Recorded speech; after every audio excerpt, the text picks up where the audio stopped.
Good morning, everybody. It's your favorite day of the week. It's a Friday. Woo-hoo-hoo-hoo-hoo. Are you excited? I'm happy. I'm so happy. I'm over the moon. Good. Okay. That's one way of entering. I'm at Sure. busy this morning. All right, there we go. You know when you feel it coming on and you're like, oh, there's a sneeze. That's going to be fun. Right at the start of the show. Beautiful. All right, well, we are off to a running start on a Friday morning. Lots of things to do, people to see, places to go, stuff to talk about, all of that and more coming to you live from our studios in Johannesburg. All right, so where do we begin, Simphiwe? I see you are still as, what's the Afrikaans word? Bok Baf, as you were last week when I wasn't here. You've turned into a proper rugby fan in the ensuing few weeks since the World Cup started. And now that it's over, I'm like, what's next? What are you going to do? There's clearly the Cricket World Cup taking place, and the boys have been doing really well there. So I'm like, oh yes, let's go, Proteas. Look at I've you. never Become watched this big sports fan. I've never watched a cricket match in my life, and now I'm learning about runs and batsmen, and I'm like, what is this like? All of this started to happen because we got you betting, gambling. That's what. I know, right? And then it's like, and you need to understand how the game works in order for you to place your bets. And I'm like, oh, okay, cool. What are the odds? What's that? I'm Pagati inside now, Good. So I'm like, it's fantastic. Yeah. So now all you'll hear me rave about is the cricket. Nothing wrong with that. And Beautiful. I'm like following the cricket stats. We do have a pretty good chance in this Cricket World Cup. I wouldn't say our chances are as good as India's, but we can ask Ben about that when he comes in a bit later on. Yes. He'll be in as, and the fact that I can. casually just now know that like SA beat New Zealand and England in both rugby and cricket. Yeah. It's just like, oh, nice, huh? That's a nice fun fact. It's useful to throw into the conversation. A bunch of guys standing around a braai and you go, oh, I know this fact. And they're like, what? Huh? Is that the same Simphiwe we thought we knew? What's happened to you? You've been to like crash school for I was sports just like, fans? yeah, we needed, the last match in cricket to make it to the quarterfinals. I know that now. I'm that girl. It's sad, but that's my life now. Donna says she's in North Africa. Today is the start of our weekend, so it's already the weekend, baby, for us. Everything is closed today, so I'm supposed to be sleeping in, but here I am listening to G. Well, we love you. So here's some very cool feedback I got yesterday. Look at this. Roz sent me this. Dear Gareth, yesterday I was having a particularly frustrating and crappy day after a frustrating and crappy few weeks. Oh, shame. When I left my last appointment, I switched onto your show with Tumi Morake. I just laughed and laughed and laughed all the way home. That motivated me to do what I thought of never doing before, to write to you and let you know how great your show is. Isn't that nice? Your team is amazing. The regulars, the variety of new people you're constantly bringing into the show keeps it lively and interesting. It's been great listening to you and Leanne since the 5FM days.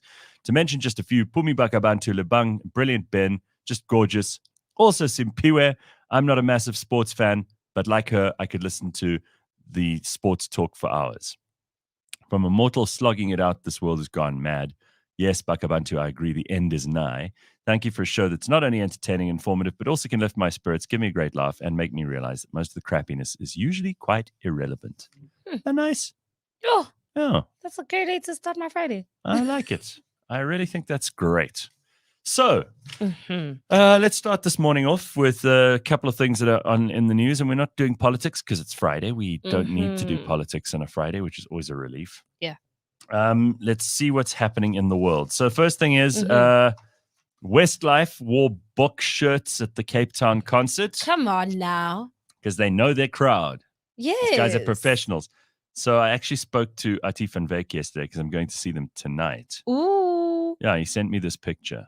I don't know if you can see that. That is amazing. Yeah, there they are with the South African and Irish flag, and all of them in Springbok jerseys, which is kind of cool because, they really know their crowd. They've been here before. They were here in 2001, 2004. I think they were here in between as well.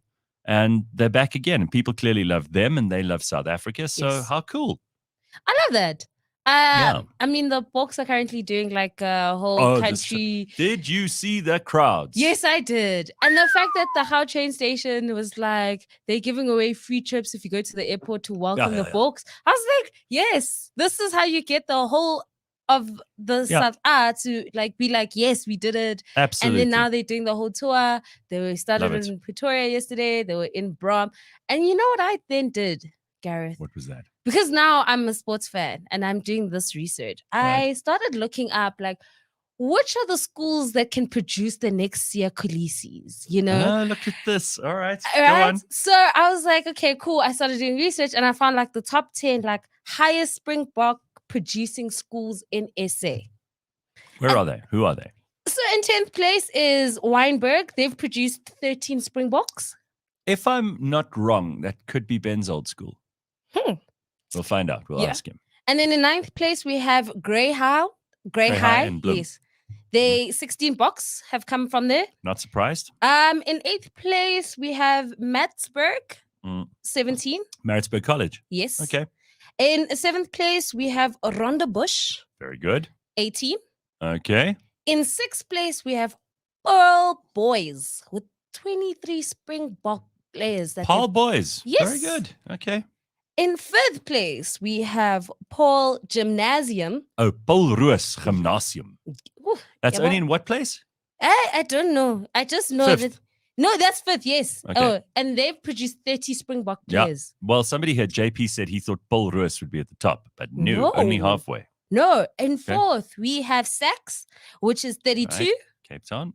And then in 3rd place, we have Bishops. Also Cape Town. Jeez, 42. the Western Cape is kicking ass here, all right? 42 Springbok players have come out of there. Very good. In 2nd place, we have Grey College. Now, you said Grey earlier, but now you're saying Grey College. No, Grey High. Oh, so Grey High, you're talking about the one in the Eastern Cape. And then Grey College, you're talking about Bloem. Okay, Bloemfontein, number 2.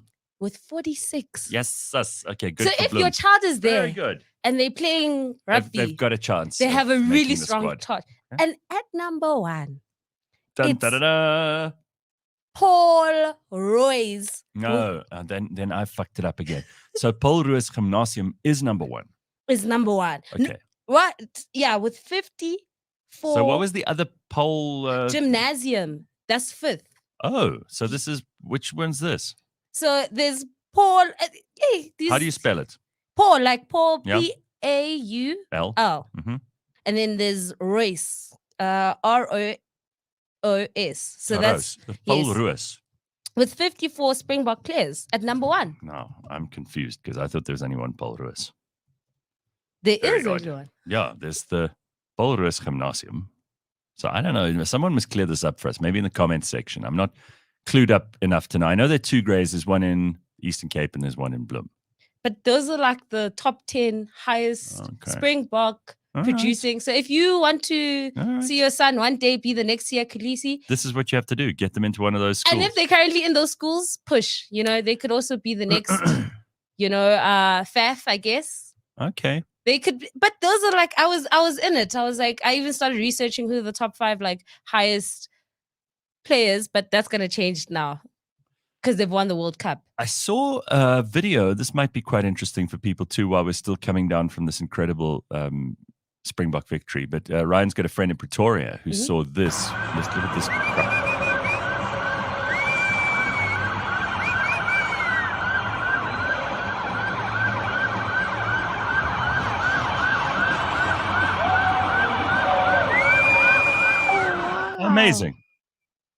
Amazing. And then Rassie was at the, I think this is at the airport or something, but people are just loving how this guy is so not interested in attention. Every time they try and pass him the cup, he passes it straight onto someone else, so he won't touch it. He's very emotional about this victory. He stays in the background. But this happened, I think, at the airport. I might be mistaken, but people are sending this around.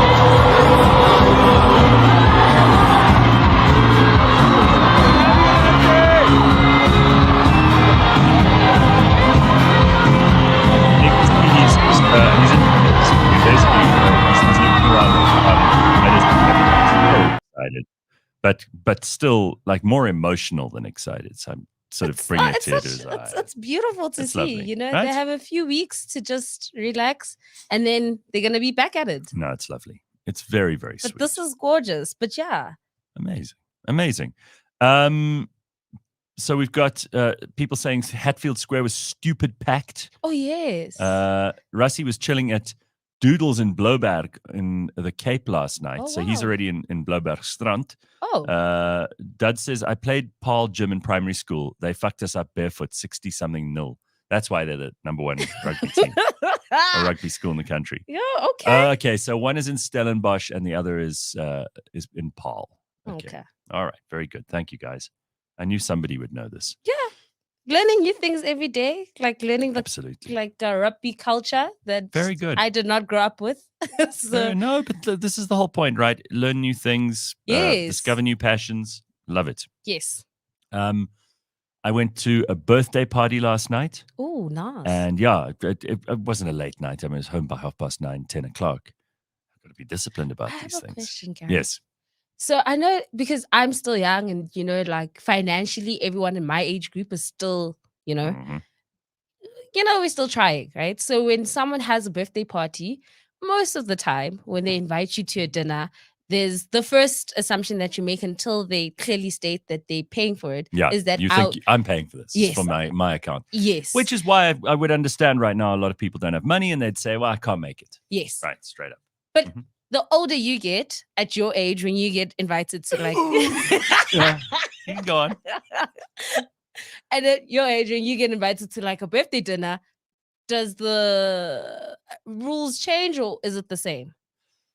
This was slightly different last night Okay. because he owns the restaurant.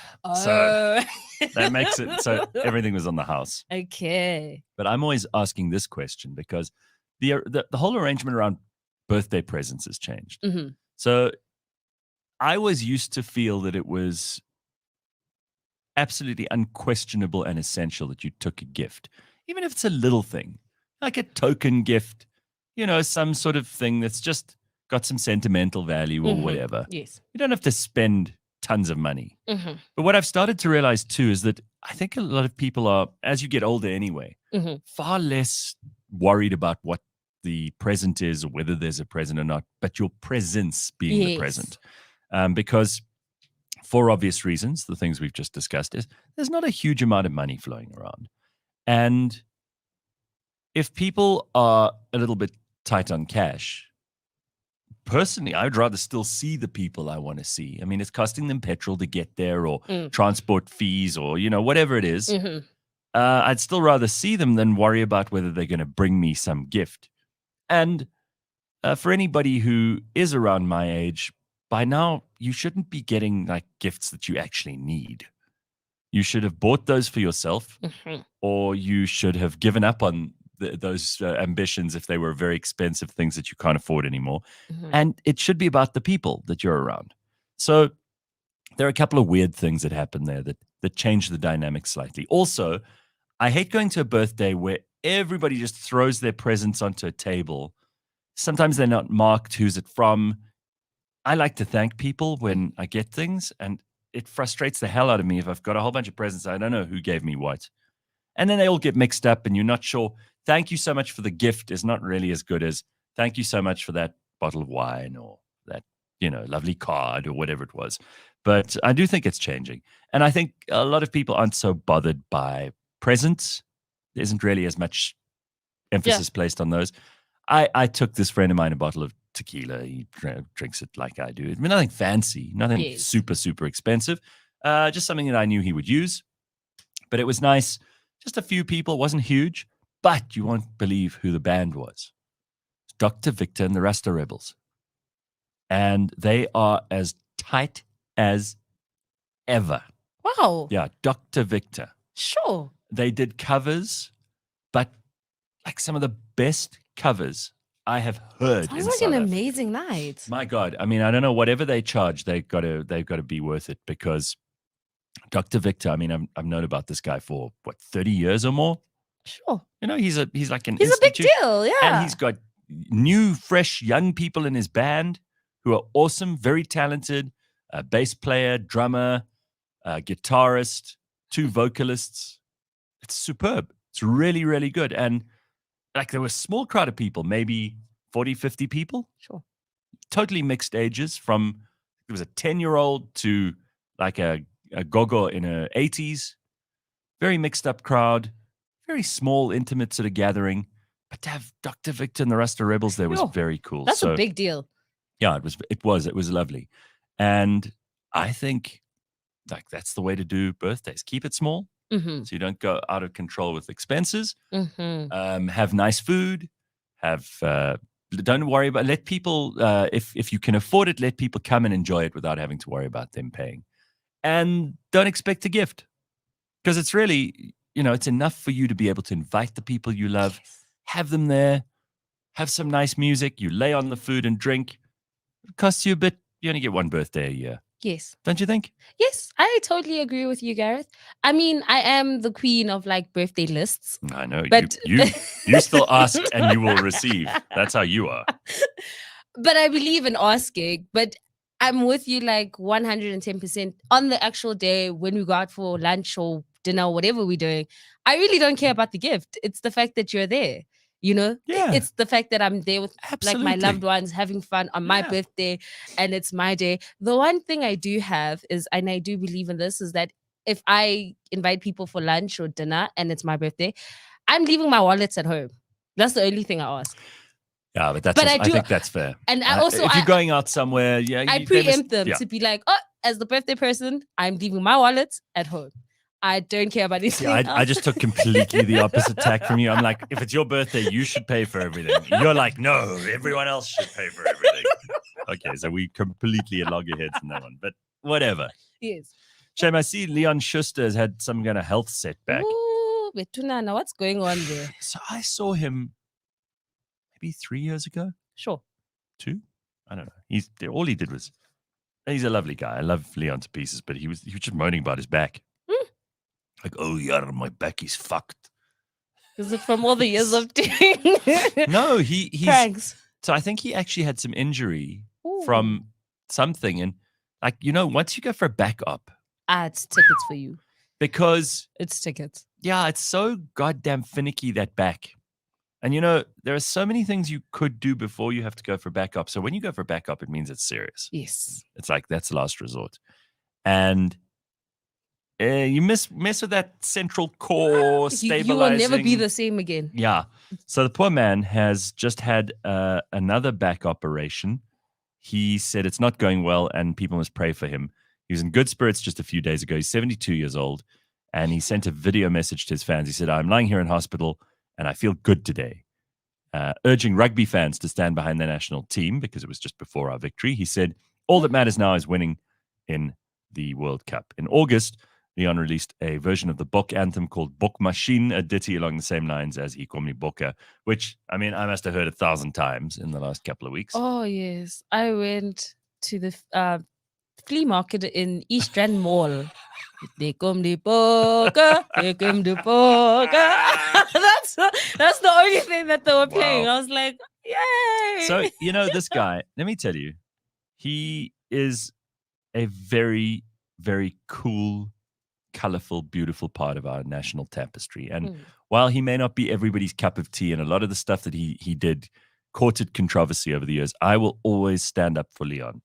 I'm not the biggest fan of Mr. Bones or some of that stuff, but this guy is a genius. Some of the best movies in terms of box office sales in South Africa. Yes. With no exceptions. Oh, yes. You can rave and carry on about awards shows overseas and actors who've gone on to do great things, directors who come from South Africa or whatever. But in terms of homegrown commercial success, some of the only movies that it ever made blowout box office hits are Leon's movies. So you take whatever criticism you have and just keep it to yourself, because this guy has done better than any other filmmaker in South Africa. Without any exception. And the next best person is like 20 kilometers behind him. So good for Leon. And I love him. And I hope he comes right. And I hope his back gets better. But it's sad to see that he's not coping very well with this latest back op. Anyway, we just need to be updated on that. And then apparently the Department of Correctional Services is convening to hear Oscar Pistorius' early release case before the end of November. His lawyer, Conrad Dormail, told Eyewitness News they'd received a letter to this effect from the board on Wednesday. The letter came more than 3 weeks after the Constitutional Court issued an order confirming Pistorius, who was sentenced to 13 years and 5 months for murdering Reeva Steenkamp, that he was in fact eligible for parole in just a few days' time. So let's see what happens. There's another useful and interesting development. Do you remember what a big thing that was? 2014, hey? Yes, it was. It's the biggest trial in South Africa by a long way for many years, since the Rivonia trial, since, probably State versus Makwanyane, which people don't really remember, but which was the death penalty case that was heard by the Constitutional Court shortly after 1994. I would say that this was probably the most publicized South African criminal trial of the post-94 era. Yes. And the fact that he's such a icon in sports, and it was like, oh, this guy, like, he was doing great things, he's winning medals and doing so why can't they just get the Senzo one done? Because people don't want to tell us. They know. Like, apparently the one cop mentioned this week that he'd shat his pants or something when I don't know. There was this headline on this I didn't turn it up because I thought I don't want to hear that. But the cop soiled himself or something when, I will tell you this. And it's something that someone mentioned in the documentary, the Senzo Maia documentary, which has stuck with me, is that this took place in a kasi, Mm-hmm. Those the houses are right next to each other. Mm-hmm. People would have heard and seen things. Yes. So the whole street, at least that whole street, they know exactly who did it. It's not I think maybe they're like, we heard voices, we heard gunshots. Yes. We know who did it. And the fact that we still don't know as the public who did it, it's a massive cover-up. I don't know why. Wow. I don't understand. Because even the cops that get involved, they get in there like so eager. And then before you know it, they're like, I'm scared for my life. Oh, we just can't crack it. Well, it's like, no. It sounds like bullshit. Yeah. And I don't know how the judicial system, the criminal justice system can't get past these people and their mob silence. Omerta, that's when in the mob, when you don't tell it, you refuse to talk. And that's kind of what's happened here. And what's worse, they got the whole community. So I don't know who is the one, who is stringing everyone along and on some making sure that no one speaks. But I've given up. I'm like, you know what? I don't understand it. I really don't get it. Anyway, so Oscar might be out on that bail. Would be very not on bail, on parole. And then, this is amazing. The Gauteng MEC for Health, don't worry, it's not a political story, unveiled the Mental Health Museum at Weskoppies Psychiatric Hospital in Tshwane, the first of its kind in the province. Gauteng MEC for Health unveiled the museum and showcases the tools used to treat patients in the early days of. This is a asylum, lunatic. That's what they used to call it. They didn't call it a mental health. This sounds like a haunted house. Like, I feel like we're gonna see things that are just scary. Listen to this. It was constructed in 1920. It's located at the main entrance of the hospital. Inside, historical pictures. I don't know if this is such a good idea to put the mental health hospital with all the tools they used to use on the crazy people at the entrance to what is still the mental health hospital. Imagine you get dragged in there by your family or whatever. And then, before you get there, you see the tools they tortured people with in 1920. You're gonna go like, no, you're gonna get even more crazy and hysterical. Imagine that, and here's the electroshock therapy machine that we used back in the 20s. Brilliantly. Yeah, we attached this to your balls. I hope you're ready for a great weekend. Welcome our new patients who just come in through the foyer. Can you imagine? Wow. Mental Health Museum. Anyway. I don't think it's a good idea. I really don't think so. It's apparently they've got historical pictures of the hospital on the walls. They've also got some rooms that display old psychiatric equipment ranging from typewriters. I held the paper in front of the camera there, stupid. Including typewriters and straitjackets. Oh, no. Yeah. This sounds like a creepy fucking museum, if you ask me. The artifacts are some of the old equipment collected by staff members that was used in the hospital, and they are part of the history of the hospital. I wouldn't mind going to see it. I got to tell you, that would be. I think that would be fun. I'll give that a skip. I love going to museums, but this one just sounds like a haunted come on, Simphiwe, let's do house. It. Come on, let's do it. Hey Ben, what's up? Hey guys, yeah, good. Huh? Mental health in check. Yeah, pretty happy. You better be, because we know where to send you if you're not. Absolutely no need for utensils on me. Yeah, utensils. I don't know if you heard, but Simphiwe went through a list of the schools that have provided the most Springboks, and I think your old school's at number 10. Can't be. Weinberg. Mm-hmm. There was only with 13. You got 10. Oh, but you're like number 10 on the list. But loads of those were like back when life was still in black and white. Yes, I think so. Yeah. Because like most contemporary ones, like Rob Lowe, who was a heartthrob in the 80s. Yeah, he's Roxy's dad. Yeah. Oh, I met him. Weinberg boy. Yeah. Okay. Proud Weinberg boy. Right. I mean, look, we had Jacques Callis, so pretty much any list after that stops because we had the greatest cricketer of all time. Okay, I'll have to research that one as well. I don't mean to like research. So Simphiwe admitted, first of all, I don't know what you've done in the week that I've been away, but the rugby obviously was a big flame underneath her for her rugby. And now she's all into cricket, so I don't know what the hell happened. But she's telling me facts about the Indian captain and all kinds of crap this morning, which I didn't know she knew. Like we're winning games left, right, and center.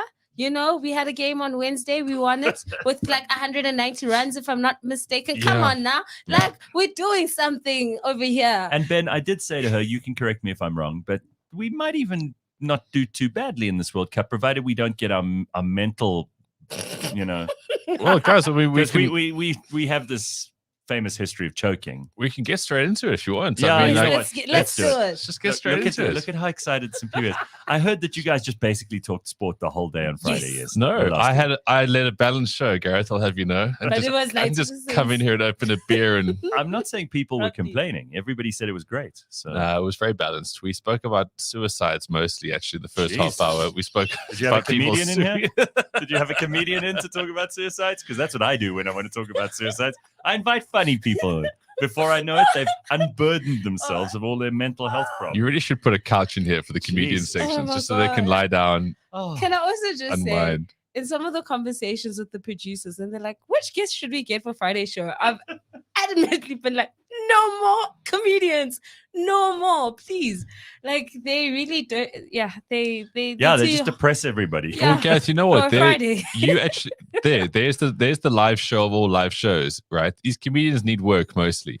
And what you do is you literally put them up on a couch on stage, and that's the show. And you roast them through a psychologist kind of premise. I don't know if I've got the desire. I reckon you could sell out 10 nights of that at any theater around the country. There's the comedy show right there. It would be horrible. All right, so let's do this properly because Ben has got a whole bunch of sport to tell us about. And of course, this is where we do Beyond the Scoreboard with Ben Karpinski. It's powered by Superbets. Where shall we begin? Well, we're going to begin the cricket because you were frothing at the mouth, both of you, for this. Now, the Cricket World Cup is, like we said at the start of the tournament, it's one of three formats. Cricket's in a weird place in that you've got Test cricket, which used to be the private school of cricket. So it's very, very exclusive now. Mm-hmm. Like if you're Bangladesh or West Indies or whatever, like Test cricket is just like your, I don't know, fancy aunt coming around and moaning about the fact your tea set's not very nice. But if you like the top three teams that make all the money, Australia, England, and India, then Test cricket's great. You play lots of it. You play 5 Test series, and it's all very cool. So the one-day game is kind of in between because everyone knows that they play T20, which is like the hot chick of the game. But the one-day game is like, it's a girl next door kind of vibe. And it's 50 overs, so it's neither here nor there. For you people with attention deficit disorder, it's far too long. People who love cricket, it's still maybe a little too short. So this World Cup, and why I'm preambling so hard into here, is that I think there's still huge significance in this because I think 50 overs is the purest form of strategy and action and all those kind of things. And the Proteas team right now, as I said a few weeks ago, we got a great top six in the batting. We got pretty good bowlers, and we can bowl both spin and pace with great proficiency. Mm-hmm. So there's absolutely no surprise that we are currently second on this log. India are first because India have kicked on so hard in recent years. There was a time when we started watching cricket where they could bowl a bit of spin. They had Javagal Srinath with this pedo moustache who could bowl a bit of pace. Manush Prabhakar, who had the biggest moustache, you could literally hide 3 kilograms of cocaine under it. So they weren't really a serious team in many ways. But now they are like the apex of cricket. They've got incredible fast bowlers. Like last night, poor Sri Lanka. I think there were 4 wickets down for like 0 runs. Sure. The ball was seaming around. They were shaking like shitting dogs at the crease. It was a massacre. They got bowled out for 50. These poor oaks, I mean, they've gone through tough times at home, civil war, coup, all that kind of stuff. Then they get to the crease against India, same thing. So they lost heavily. India on top. They've won 7 out of 7. They're looking unbeatable, as you would think in India. Yeah. SA are second currently. They've played 7 as well, with that 1 loss to the Netherlands, which is very odd. Bizarre. Yeah. And then 3 and 4 is Australia and New Zealand. They are both on 8 points. Australia with a game in hand. So what that means is first we'll play 4th come knockout stage. Okay, so India's going to play some unlikely side, whoever finishes 4th. Unlucky. Then 2 plays 3. So it looks like South Africa is going to be playing Australia at this rate, India versus New Zealand in the quarters. So there is a slight sort of spanner here, is that New Zealand are actually running out of players. As we know, there's only 14 people that play cricket in New Zealand, and they all go to the World Cup. But now they've got about 3 injuries, so they might have a physio batting at 3. Who knows? So One of the wives. One of the wives might come in. Yeah, they're quite sturdily built, New Zealand women. So that's a good start. So if you look at the injury woes they have, and the fact that people get terrible cramp when they play at certain places in India, 5th place is Pakistan. They're on 6 points. They're 2 back, but they play New Zealand tomorrow. That's going to be a huge game at 7 in South African time. And then you've got Afghanistan. Well, I just want to interrupt quickly. Was there any mention of the fact, I know we don't do politics on a Friday, but that Pakistan has just told pretty much everyone who's from Afghanistan to get out of the country within the next month or they'll deport them. Any tension there between Pakistan and Afghanistan on the field? Gareth, not that I can pick up just yet. I'm not sure if they've actually played yet. No one's come on with an AK-47 instead of a bat from Afghanistan, huh? No, not yet. Afghanistan do not... Screaming, hollering...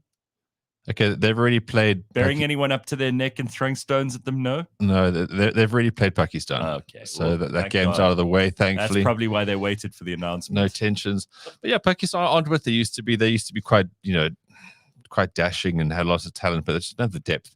And Afghanistan is 6th. So if they win their last 2 games and New Zealand absolutely fall through the floor here, Afghanistan could get through. Wow. But I highly doubt it. They play the Netherlands today, so they could go straight up to 8 points with a win there. I'd expect them to do that. And then tomorrow, England are still there. They actually haven't gone home, to their credit. I mean, they are 10th out of 10 people. Losers. That's so bad. So they'll play the Aussies tomorrow at 10:30. And then Sunday is the massive game. It's India versus South Africa at 10:30. Sunday, 10:30. So yes, there's no Springboks this weekend, but you can bring the passion, you can bring the fierce, and 10:30 is a good time to watch a game because it's done before dark. So Ben, what's the smart money on India? Well, look, the smart money's on India, but the odds are very short on India because they are so good. Like I said, they've got an incredible bowling attack. They've got great batsmen in form, and they can really push the pace, which is kind of like, South Africa do that as well. They push the pace really, really well. But why I'm so excited about Sunday's game is that India are a fantastic team when chasing totals. Mm-hmm. South Africa are a fantastic team in setting totals. So it's like the perfect rivalry here. Now, if one of these dickheads wins the toss and does the opposite of what I've just said, I'll be most upset. Guys, come on, let's just play our strengths here. All right. That's Cricket World Cup. So, yeah, I would say it's difficult to bet on cricket because outcomes aren't actually the most important markets when you go into super bets. It's the in-play stuff. That's what's really fun. So if you like a particular batsman, will he get to 50? Will he get to 100? Okay. If you like a particular 2 batsmen together, you can bet on partnerships. You can bet on finishing scores. So if the team is like 220 for 3 and they've got 10 overs left, you can kind of guess what the final score is going to be. And then you go high and low on a number. So say the number is then set to 312. If you get more than 312, you win less. So every wicket's everything, like there's cool permutations to go on that. It's quite nice odds on the Netherlands-Afghanistan game. So who would you like to back on there, Gareth? Afghanistan, obviously. Yeah, but you've got way, way slimmer odds with Afghanistan than you do with the Netherlands. Because Afghanistan are a more settled side. And also, they're playing for everything right now. Why do they want to go home? Well, they've got, So right now, this is the Kandahar is not like, waiting for them with open arms. So they're going to make every moment of being in India. Yeah, whereas if you're returning to Holland, I mean, the Shinware Paradise. Yeah, Welcome terug. The weather's cock there right now as well. Wow. So that's basically your cricket in a nutshell for the weekend. There is rugby. If you still like watching rugby, which I know we all do. Yes. Tonight, the Ospreys, which is a rugby team who are from they? Wales. Really? So if you're watching the URC and there's a name of a team that you don't quite understand, it's probably going to be from Wales. I think an osprey is a bird of some sort. Yes, it is. Okay, It's very a good. bird of prey. Okay, the Ospreys versus the Sharks. That'll be at 9:35 tonight. The Sharks are away, but they're off favourite to win this one. Then you got the Glasgow Warriors versus the Stormers tonight at 9:35. Yes, the Boks won't be playing in our local teams just yet. Obviously, they're having a bit of a breather, and mostly they are hungover from this trophy tour they're doing. Mm-hmm. And then Saturday, we've got Zebre, which I think is Italian for zebra. Yeah, they'll take on the Bulls, which is obviously English for the guys from Pretoria. And that'll be at 3:00 Saturday. And then Sunday, Benetton, which is a fashion house from Italy, will be parading against the Lions at 3:30. You all see here, it's all happening. And then if you like the round ball game, and obviously people falling over a little easier, then English Premier League. Wow, what exciting thing this is here. Fulham versus Man United at 2:30 is that guy with a couple of names, the Dutch guy. I think his name is Eric van Tag or whatever. His plan's not really working at Man United, is it? They got a bit of a trousering from Man City last week, and they are teetering on the brink of maybe giving this Oak the skip as well. Okay. Man City versus Bournemouth at 5 on Saturday. Newcastle versus Arsenal at 7:30. And then Sunday, Luton Town, which is basically their home stadium is the size of the studio, basically. They'll be hosting Liverpool at 6:30. I mean, Luton Town, you've literally got to walk through some old lady's lounge before you get into the field. It's all very quaint. So that'll be Sunday's attraction there. And then Spurs versus Chelsea on Monday night. Spurs are still top. To their credit, they're still top. And they're playing against Chelsea, who are top of the second half of the log. And just for an update in the PSL, Sundowns are still 8 from 8. No one's beaten them. True to our word, we'll tell you when someone does in the PSL. Until then, don't. Yeah, that's pretty much it. I'm sure there's some golf somewhere along the line. I'm sure somewhere in the world someone's getting Bliksem in a ring. But those are your major sports for the weekend. All right, that's good enough for us. Simphiwe is very focused on the cricket, but you can go to Beyond the Scoreboard on cliffcentral.com. You'll get a 50 Rand free bet when you sign up with Superbets. Superbets supports responsible gambling. Strictly no under 18s. Winners know when to stop. South African Responsible Gambling Foundation's toll-free counseling hotline is 0800 006 008. That's all you need to know in sport this morning. Did you get the thing with the Japanese name generator? I did. Okay, so Simphiwe's is going to be long and complicated, but I thought this is quite fun. I'm going to put it on the screen, and I'm not going to read it out for everybody, but I'll give you my Japanese name. You know what yours is, Ben? Well, mine's quite simple. What is it? Zukuto. Zukuto. Zukuto. You got to say it like you mean it. Zukuto. You got to say it like you're grabbing a sword. Zukuto. Right, exactly. And like you're in one of those old movies where, you Kumashita Zukuto. I turn to kill you. I sound like a sister killer, Zukuto. There we go. So, okay, mine is quite a lot more complicated than this. And you have to really say it a couple of times in your head before you get it right. So mine is Jika Shikochiri. Oh, that sounds very... Sounds wise. Yeah. That sounds wise. We go up the mountain to visit and we will seek the wisdom of Shikochiri. You just need to... All right, yeah. Simphiwe, do the moves when you do yours. Listen, Simphiwe, hers is complicated. I tried this with Dory and I was like, where do we even...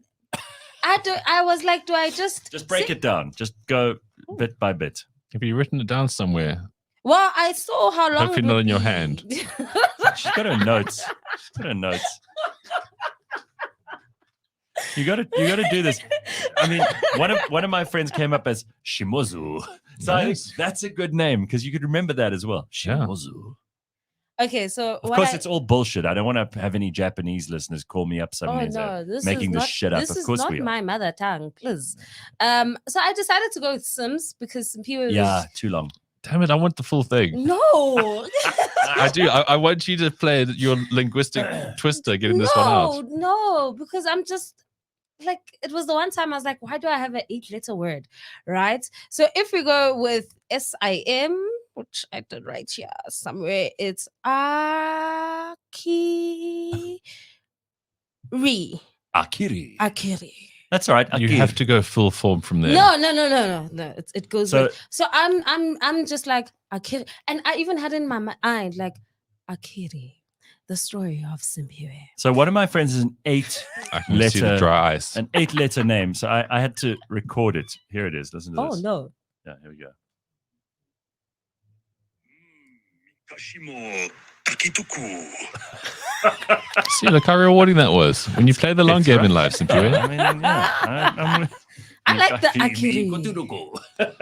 That's great. Coming Now we to a can all cinema. open What a fun- restaurants and what a sell dodgy fun game. fish. No, Coming exactly. to a I think cinema this is near the- you. There we go. Yeah, I think every Japanese name Awesome. can be dramatic. All right. So a couple of things we need to talk about this morning. I've got some stuff on my agenda, but you're back to watching The Crown, Ben.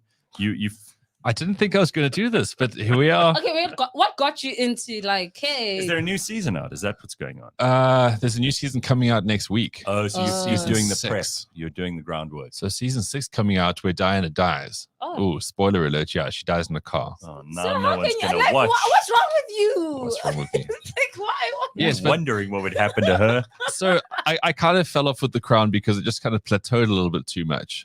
And then I got back into it. Well, obviously, Daniela and I watch a bit of TV, and we got back into this show because there's nothing else to really watch that we find interesting. Okay. And it's season 4 or season 3. Is this the one with Margaret Thatcher?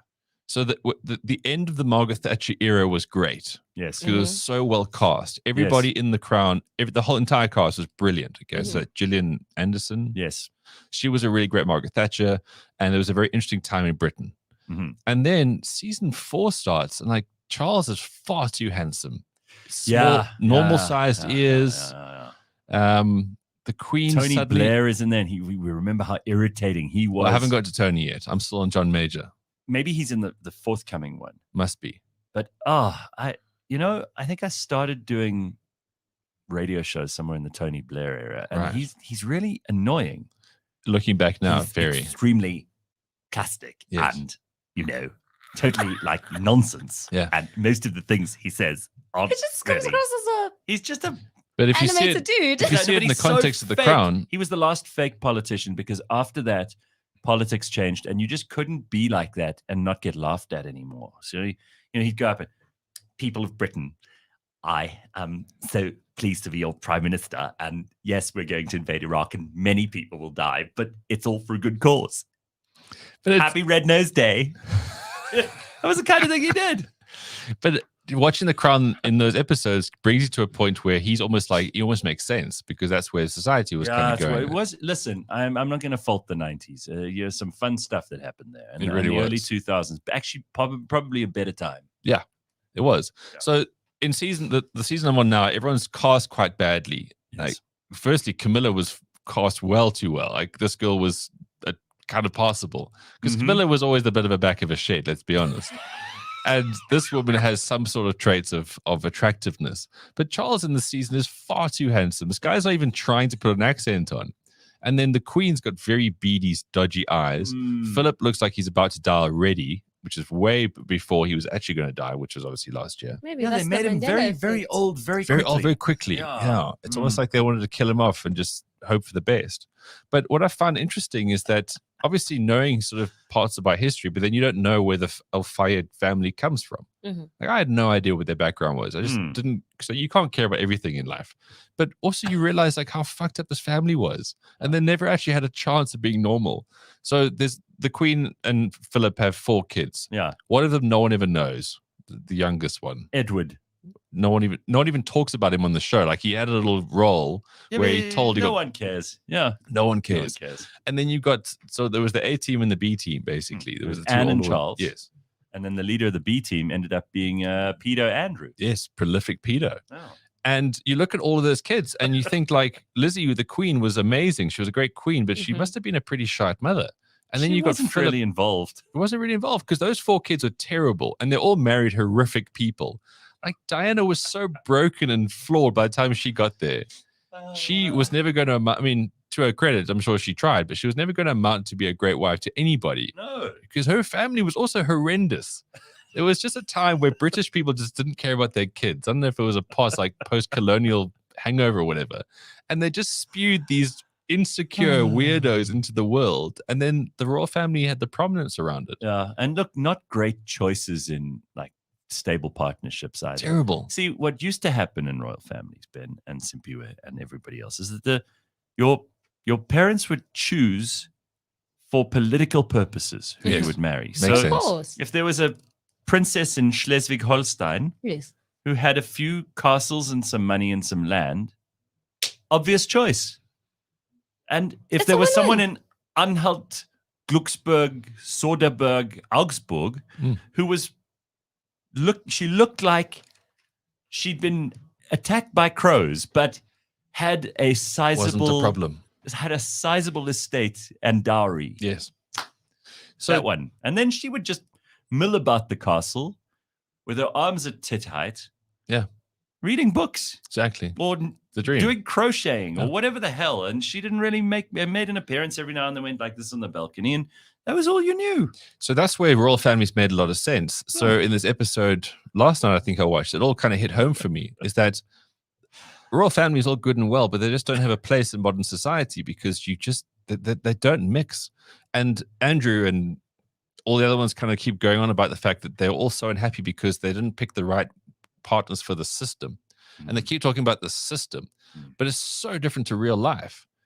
And everybody wants to do their own things and have their own sort of paths in life, but you can't in the royal family. Like, you've got to be exactly like the woman you just described. But now you've married Fergie, who's now getting her toes sucked by some guy in Saint-Tropez. Hello, girls. Yeah. So it was obviously going to all just fall to pieces. And the show actually really puts it together so well. And it's just, being So you're older. excited about the forthcoming season. Yeah. So being older Big and looking one. at this now, because obviously I don't care about the fanfare and the paparazzi and the celebrity value. You look how stupid royal families actually are in a modern time because they're not sustainable. I disagree.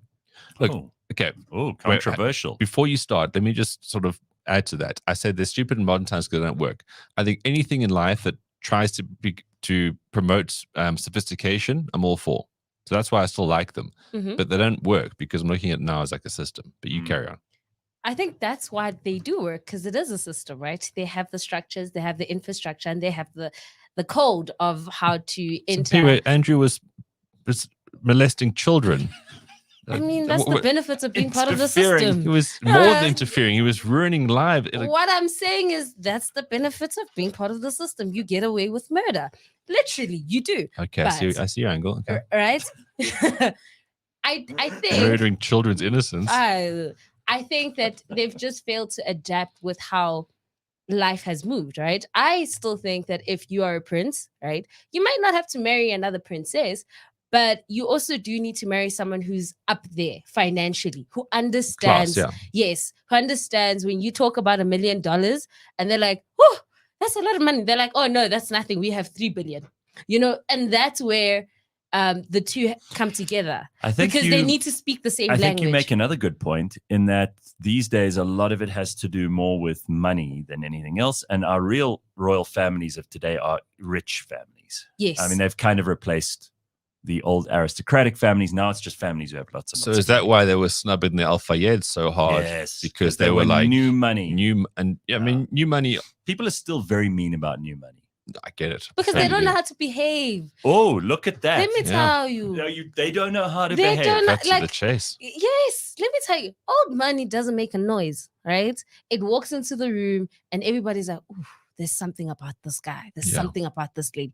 New money is, here's my Porsche. Here's my mansion. Here's this. Oh, you want a microphone? I can buy it right now. Yeah, it's loud. And it's just distasteful. And it's just like, who are you? Yeah, that's why we like the Yorkshire Kardashians. Yes. Indeed. There are no pretensions there. No, you want to go down to Tesco's? That's what you want. All right. Well, thank you for bringing the crown back into our lives, Ben. Yes. I see a lot of people here. How do you read books if your arms are intertwined? It's a good point, Asher, but you obviously don't know how inbred some of these princesses from Lower Saxony were. Well, who didn't read books as a result? No, they didn't. They couldn't. They're cross-eyed. You couldn't see the page. You have T-Rex arms. You're hardly much of a bookworm. Some of these people Can't have it all. Some of these people in the royal lineage, they honestly could run under tables without bending their knees. Well, that was another episode, how they shifted off, I think, 4 of them into a mental home, worse than you were describing the one earlier. I described, yeah. Yeah. Absolutely. Well, that happened all the time. There was you must look up something called the Monster of Glamis. Wow. Okay, the Queen Mother's family. Sure. The Earls of Strathmore and Kinghaven. There was, back in the, I think, 17 or 1800s, there's a child born and they kind of bricked him up into a room, secret room in the castle, and there were howls and screams heard. And there was a factor at the castle who would not sleep there because he knew what was in that room. Howls and screams. Yeah, the Monster of Glamis. There's some good stories, great stories about, Sounds like supposed betters. It sounds like a couple of families from Springs as well, but I mean, it's just less or from Austria. You let's not forget. You don't have howls and screams. Are you even a family? The Fritzels. I mean, there's an education and family values right there. Yeah. Remember Joseph and his family. But again, like families are very complicated things. And this is a family that's been in the public eye. And of course, they can't divorce people, which makes things another dynamic. That's why who you marry is so important. Because once they're in, they're in. Exactly. And no one was allowed to marry who they loved. Like Margaret became a drunk because she couldn't marry, I don't know, Prince Longfellow's. I don't know what the guy's name was. Those are nice life problems. You have 30 billion rand just chilling, generational Group wealth. Captain Peter Townsend. Yes, Group Captain Peter Townsend, exactly. He was played by Timothy Dalton in the final days. Yeah, so she wanted to stop him, obviously. And then he got sent off to India because, I don't know. Well, they had to get him out of the house. Otherwise, Margaret would be mounting him around every corner. And then Margaret spent the rest of her days basically just getting stuckened and smoking and like a mine worker on payday. She was like that. So did the Queen Mother. Her, she liked to drink. Yeah, she liked to drink. Well, they were very bored people. Well, my favorite story about the Queen Mother, I think they're doing some sort of movie about her as well. My favorite story about her is that she had a TV and she didn't know how to change the channels, so the servant brought her a remote like this and said, "Now, Mom, what you do for ITV is you press 1. What you do for BBC is you press 2. If you want Sky, you press 3, and so on." And she went, "Oh, no, I'd much rather ring the bell and have you do it." Every time she wanted to change the channel, he would come. I mean, she at least created employment, Can't fault that. Amazing. Is this where black mothers get that from as well? Probably. They watch the Queen Mother too closely. Yeah. Funny stuff. All right. So Simphiwe wants to know, what time is noon? Why are you confused by this? It's 12 o'clock in the afternoon. Great. Noon is when the sun is at its height. That's noon. 12 o'clock. Yeah. I didn't think, was that a trick question? No. Also, if you go to Cape Town, you get the noonday gun. At noon, they'll shoot a gun. Signal Hill. I'm glad that all 3 of us agree.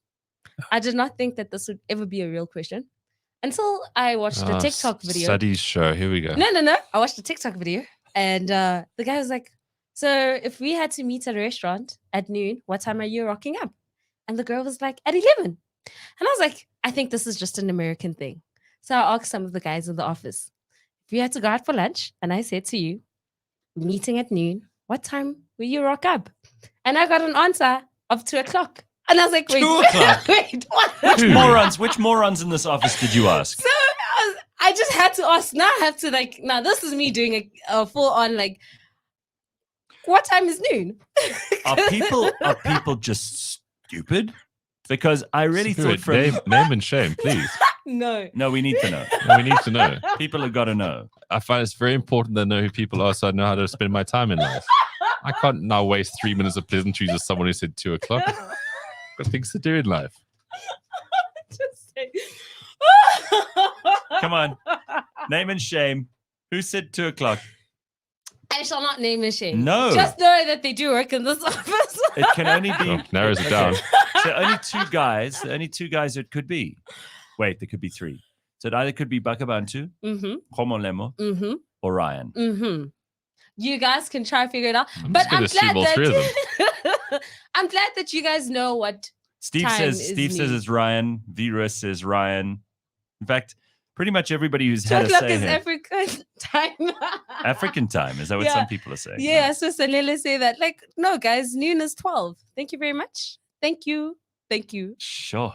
Well, I mean, how embarrassing that people wouldn't know something Very. obvious like that. Yeah. I was thinking about obvious things that we might not be able to do.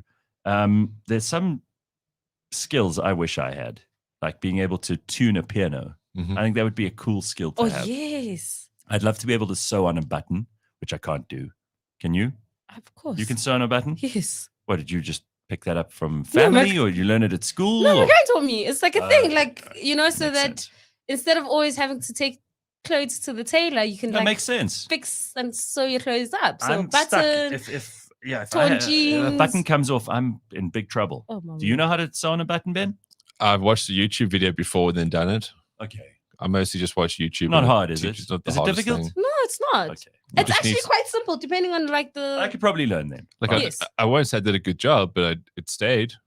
All right. Yeah, because there's ways of hiding your It's very much like that time when Inexperience. it's like the time I rewired a plug. It worked for about 3 weeks.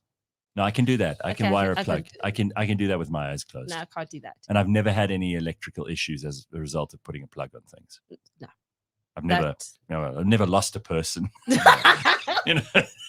No, I don't Um, play those games. That I don't know. At What another skill is that I'd like to learn is how to look after a freaking orchid. Those things, they last. I've got them up to 3-4 months sometimes. Block of ice every morning. Yes, not every morning, once a week. I'd go every morning. And yours survive. It's granted, small block of ice. Okay, well. see, What's I'm your? getting How many different orchids feedback. have you had? Yeah. The ones that I've cared about have all lived for a long time. So much so you get bored of them and then you just stop because you get tired of the So we shade. can trust your advice. Yeah. Okay. Well, yeah, I also think once an orchid stopped flowering, that's when it's too boring to pay They- attention to, right? Yeah, and they also Oh. lose interest in themselves. They Orchids. do. They Yeah. become very depressed. Yeah. But also comes down to sunlight. When it's just those green leaves, you're like, what am I doing with you? I've got, I don't know, 6 or 7 of them. They're not dead, but they're not flowering. Hmm. I don't know how to rehabilitate them. And don't, Back to life. Hmm. yeah, I mean, so when says orchids, that's definitely a skill for sure. Absolutely. Dunking water 5 minutes once a week. You see, this is where it gets complicated. Anyway, I can learn how to look after an orchid because clearly the comment section are full of ideas here. Mhm. I could learn to sew on a button. You two tell me that's not Mhm. too difficult. Mm. So tuning a piano, that's a little It's more. pretty much the only thing you have left. I suppose then after that, I can go to my grave because then I'll have all the skills I want. Exactly. What skills do you want? Oh, that's a good one. So in terms of just survival, I think I'm good with like the sewing stuff, but I want to get better at it. So it's like I can Do you want just to be able to knit a blanket? yes, but like actually started. So crochet. What? You got a lot of time for that when Crochet? you're old. hey? Yes, that. My grands taught me how to do it, but I don't know how to start it. So I can't do the first line, but I can do the pattern. Did you miss the first lesson? No, because she always started. She should be like da da da da, and then give it Hand to it me. over to you. Yes. So you- I reckon your Okay. grand's like those online courses. She'll give you 60% free, but then she needs you to pay for the important part. She's got you in Simphiwe. Yeah, because it's like I can do it, but I can't start it. So Yeah, it's and then like she gives you a Yeah. pamphlet where it says 79 Rand a month on top. and top up for extra Yeah. lessons. so that's one skill I actually want to like. Okay. And then I don't know, like I'd love to go back to playing the piano. I know how to do the basics. Once upon a time, I went to piano lessons, but you know that was an expensive exercise. So I'd want to go back and actually learn how to properly play the piano. I heard a song this morning that I want to learn to play on the piano, and I'm damned if I'm not going to do it. Do you want to hear how it goes? Yes, Mm. please. Yeah, listen to this. I love this song. Let me just find the version that I used here. I don't want to screw this up and play the wrong song. Love this song. Is it like a simple song? No, it's Oh. going to take me a long ass time. Oh, okay. No, this is going to be a pain. Okay. Let me just see what I can do. Because the here. only song I could Okay, play on here the we go. piano at the Listen. time was Happy Birthday. This is what I want to be able to play. If I could play anything by the end of, let's say, end of this year, but maybe I'll take a bit longer. Let's go.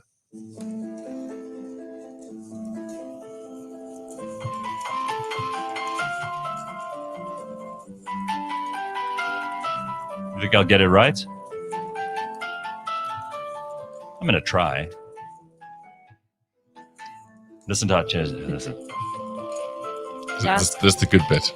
Oh, it gets better and better. It's such a beautiful piece of music. It's called Passacaglia. I love how confident you are to talk about such boring things. No, I love what it. do you fucking mean? I love it because there's a guy How dare you? that I follow, right? Jesus. And all he does is randomly play songs on the piano. And you look at like how his hands are moving, and you're just like, all right. wait, You how become do you do one that? with the piece. Yes, Listen, and then if you look at all like the- even now what was playing, I was like, I'm trying to figure out. Oh, this is the note that goes there. It's beautiful. If you look at my Instagram, you see the thing. I like lots of stuff. You don't even remember what you like. That's a friend of yours you're supporting because they've entered some drawing competition or something. But the things I save, you know, when you make that little save tab, Little ribbon if thing. you go to my save tab, it is 2 things only. Okay.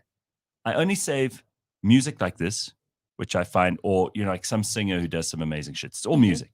Half of it's music. The other is like buildings, architecture. That's it. Yes. That's well, it. I'm with you with the And music. I go through those save tabs, and maybe, I don't know, 100 of them now. Yeah. But it's half and half exactly. There's nothing else. Oh no, like you and me could like listen to that the whole day. It's Damn, it's beautiful, and you Right. like, Yeah. how Thank did you. they get the It is. notes right? And it's Boring like, Ben sits. you're judging us. Like, Just who just said it, he's sophisticated. yeah. No, I'm not judging you the slightest. Yeah, it's like it's incredible, and then you see people play that so effortlessly. And you're I like, wouldn't mind. oh, I we would should- love to be able to play that on the piano. Yeah, maybe I'm going to sound boring. I don't want to learn anything else. I just want to keep doing what I do. If you learned all the things you want. I don't need a lot of things, though. This is the thing. Maybe that's the skill in I itself. absolutely love music, but I have no inclination to become a musician. The only thing I want to do better at and become good at is I want to speak Italian. So I Duolingo Italian. Okay. Badly. That's a big thing. Clearly. Okay. But yeah, but Let me tell you my something. memory is terrible, and of course I'm quite old, so it's quite a slow process for me. But this is the only thing that I actually care about. Everything else, I've got skills for that make me happy. I have none of those skills I mentioned before. Some of them I can and will learn. Mhm. But languages, I'm like a fucking machine. I was in Italy for 3 days, 2.5 days last week. Mhm. By the time I got to the airport at Rome, Mhm. Fiumicino airport, I was ordering coffees and food in Italian, saying thank you to the waiter, asking for the bill. I read everything. Scottino. I read everything. So I was reading place names, I was reading menus, I Oh, was reading that's lavish. pamphlets, I was It's an reading incredible advertising. language. It's a great language, but I'm also like I still get some of the pronunciation wrong, the ke and che, Yeah. and those things because they're not what you expect. It's the other way around. Yeah. And I'm not good with vocabulary because I'm not there all the time. But just immerse me like a chip in hot oil in Italian. Yeah. And with Italian people for long enough, within 3 weeks, I reckon I'd have it down. And that is why I think it's such a great thing, because you get so much more immersed in what this thing is. You go to that place, it's like, wow, this is incredible. If you can speak the language, it'll be ×3. That's amazing. Oh, yeah. And that's the only thing that I find that I want to have interest in and I think actually you'd put make work a good into. old man in Italy. I'd love to be a good old man in Italy. That's amazing. So great. I haven't got the part of Duolingo where you bitch about your football team yet, but I'm sure that's a vital characteristic, vital component. So there's this thing about like Zulu people, and I'm starting to see that. I think it's true. Zulu people don't learn other people's languages, right? So that's the Yeah, thing. they don't. They really don't. But I've tried because my friends are like Tswana and Sutu, and I basically grew up with them, and I think it's very true. I don't know how to speak it, but I do understand the language, and they speak it to me. Yes. So what happens is that But that's just Zulu arrogance, Simphiwe. no, guys. It is. Just like English arrogance. Yeah. We'll Yeah, have it. so that's the thing is that I'll hear what they're saying, and then my thing is, oh no, I'll reply in Zulu. you will conform, but me, darling, I will not do that. Yeah, So, that's Zulu and- arrogance. Yeah. People know that stuff. All right, listen, we got to take a break. It's 5 minutes past 7 Oh, already. shucks. We'll be back with a whole lot more in just a little bit. Ben, Simphiwe, me, you, and everybody else. We're going to be joined later on by George Mienie. We've got a guest popping by. Lots of stuff to get into. Don't go anywhere. CliffCentral.com on a beautiful Friday morning. Thank God it is not as cold as the beginning of this week. That's all I can say.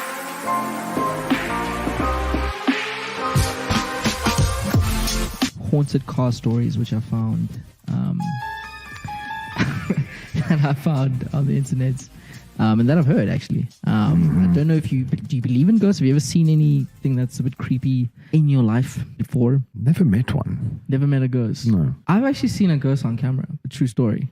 Well, you know what? There's a hotel in Mikey'sfontein. I don't know where that is. So if you take a road trip to Cape Town, Google Mikey'sfontein. It's a railway. I think it's a shunting station. And there's a little museum there with all of the old kind of railway, things that they did, like old telephone, and they've got it all set up with mannequins and stuff.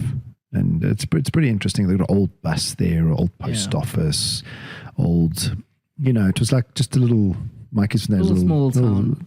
Town of like maybe 100 people. Yeah. And I think it's the Lord Milner Hotel. Yeah, Lord Milner, Mikey'sfontein Hotel. What happened at this hotel? You got me, the anticipation is killing me. Catch us every Monday at 9 a.m. on YouTube and on autotrader.co.za.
Every time you listen to that 80s show, Tom Cruise lives another 10 years. Every Friday on CliffCentral.com, Paolo and Dory review movies, reminisce about old songs, remember childhood places that are now car parks, and say some outrageously rude things about Patrick Swayze's brother.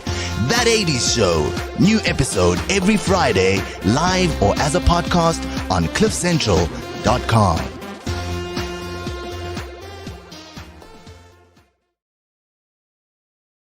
It's just after 7 o'clock, cliffcentral.com, and we are live this morning. Happy to be with you and happy to get into the weekend. We've already been through some sport. We found out that English and Zulu people are too arrogant to learn anyone else's language. They can understand it sometimes, but they don't condescend to reply to you in any other language, which is true. It's absolutely true. In fact, there are comments here. Sanele says, it's 100% right. Zulu people are just hard-headed. And Pablo says, shaking my head, Zulus. I mean, yeah, what can I say? What are you going to do? What can I say? I thought I was different, and then I realized I'm 28 and I haven't learned other people's languages. That's so fine. It's true. Well, all this came up because Ben is learning some Italian, which is cool. Can Daniela speak any? Well, she's been doing Duolingo longer than I have. She's been exposed to language a lot But longer she didn't than I learn it have. from her parents or anything. Not really. I don't think her dad's the best sort of teacher. Okay. And again, it's just Doesn't like even shout at her in Italian when she was a child? maybe, yeah. Vaffanculo! None of that shit. Yeah, so like that is my dream, to be able to go on a trip. It won't be this next trip we go on, but it might be a 2-3 trips time that we can speak enough that Oh, that'll be so nice. kind of like you'll come across as like those pompous Americans who try to order things. But this is when you travel, you try to speak the language. The person serving you, whether it be at a shop or in some sort of thing, is like, my English is good enough for this conversation to happen right now and be quicker. So get on with it. No, I find look, maybe because I'm a little more proficient at French, but I found that the French especially will not speak English to you. If you speak French to them, they will make a much greater effort, and you won't get French. food that they've dropped on the ground on purpose.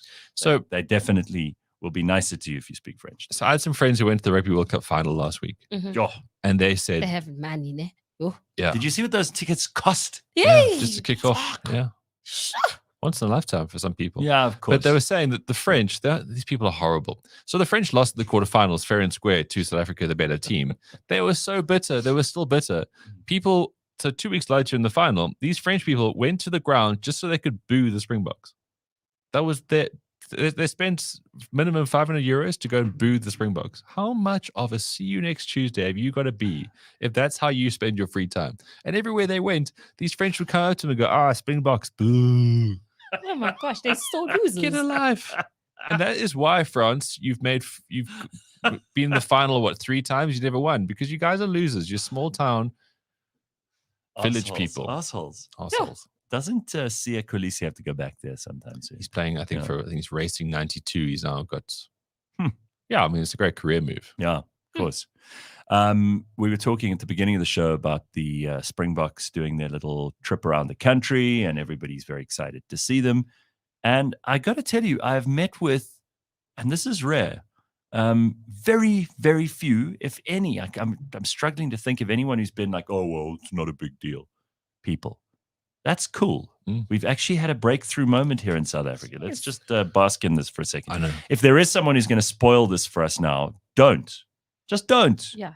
Sometimes just let the good shit roll. Exactly. You know? It's exactly what we're going to do. Mess it up. Sometimes we can have nice things. Yeah, I think so. Yes. Have you Just like encountered the any public holiday in December? Encountered anyone like the French, Simphiwe? No? No, I don't have time for those people. I will say some of the haters that were online busy talking smack about the Springboks have changed their tune now. They're like, you know what? We have to admit What happens to those people who are All Black supporters in South Africa? Because there are a few of those. They're lifelong victims, so they'll find another way just to justify their dumb behavior, right. their short-sighted behavior. Yeah, they'll blame the ref and his decisions and what. Oksalayo, we won. Like that's the thing. I'm genuinely shocked how bitter these losers are online from different countries, saying the Boks don't deserve it, and it's like, guys, it's sport. Relax. Like, get a life. Like, you've got to get a life and Get a realize. hug. That's like, what you should if do. If we had lost that final, we would have been upset. We probably would have called the ref a couple of 4-letter words, but we would have gone, those guys were better than us. I can tell you from any Bok fan I know, on a rugby perspective, we would say those guys were better than us. We should have done this, this, and this. These other teams like Ireland and France, they're just all excuses. No accountability. Whatsoever. Losers. Losers. Losers always whine about their best. Oh. Winners go home and fuck the prom queen. Spot on. There we Sean go. Connery giving us all a lesson in what losers really are. Yeah. Right? Whining losers. See, those movies in the 90s, they were, in some ways, they were prescient of this time. Still are. Yeah. So many people just running around. I'm having lunch with Dr. Hanan today, which will be interesting. Ooh, that's going to be nice. Yeah, because we never get to see him because he's always so goddamn busy with patients. I mean, the man is very demanding, literally these patients. He's fixing brains Left, right, and 24/7. And I've finally found a gap in his schedule today. So I'm having lunch with Dr. Hanan. I think we're probably just going to laugh and talk nonsense the whole time, which is the whole point. Well, you need to. That time of year where you can squeeze in a few of these lunches and, you know. I mean, if you have a doctor friend who's saving lives and fixing things, you should. It's your duty to go and talk about nonsense with them. Well, I saw people Dr. are Witt. so demanding of I their saw time. Dr. Witt on Tuesday. He came around for a meeting of podcasters that we had here, and he had just Saved a life. saved a life. Yeah. A small child. Yes. Oh, that's impressive. Relentless lifesaver.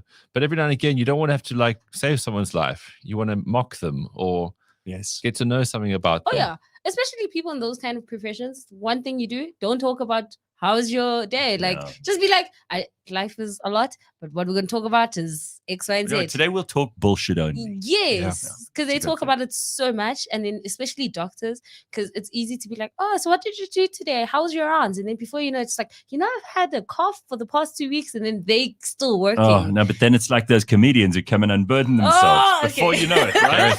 Oh. Seriously, let's talk to all the theaters in this country. Let's book it. We can make so much money. Unburdening comedians with Gareth Cliff. This will be the new comedians in cars drinking coffee or whatever that stupid show was. Unburdening. I don't Trust me. think I'd watch it. Of course you would. I It would be wouldn't. brilliant. So great. It hasn't been done yet. It'll be comedians in their truest form, and then you do what you do, which is listen quite well, and then you just prod them and make them feel Do you silly. know Gareth would be so bored after 5 minutes, He especially wouldn't. after the second one. be He like, was on Idols for like 10 years. I'm sure you can push this one through the gate as well. Speaking of idols, I was at a birthday party yesterday. I mentioned to Simphiwe, and I saw Randall. We haven't seen each other for a Ooh. while. And we just laughed and talked shit for about, I don't know, an hour and a half. But it's always like, people think we'll sit and talk about idols, which we don't ever do. Last thing either of you would want to do. And we spoke about each other's dogs. He's got this dog called Tallulah. She's now 16. Wow.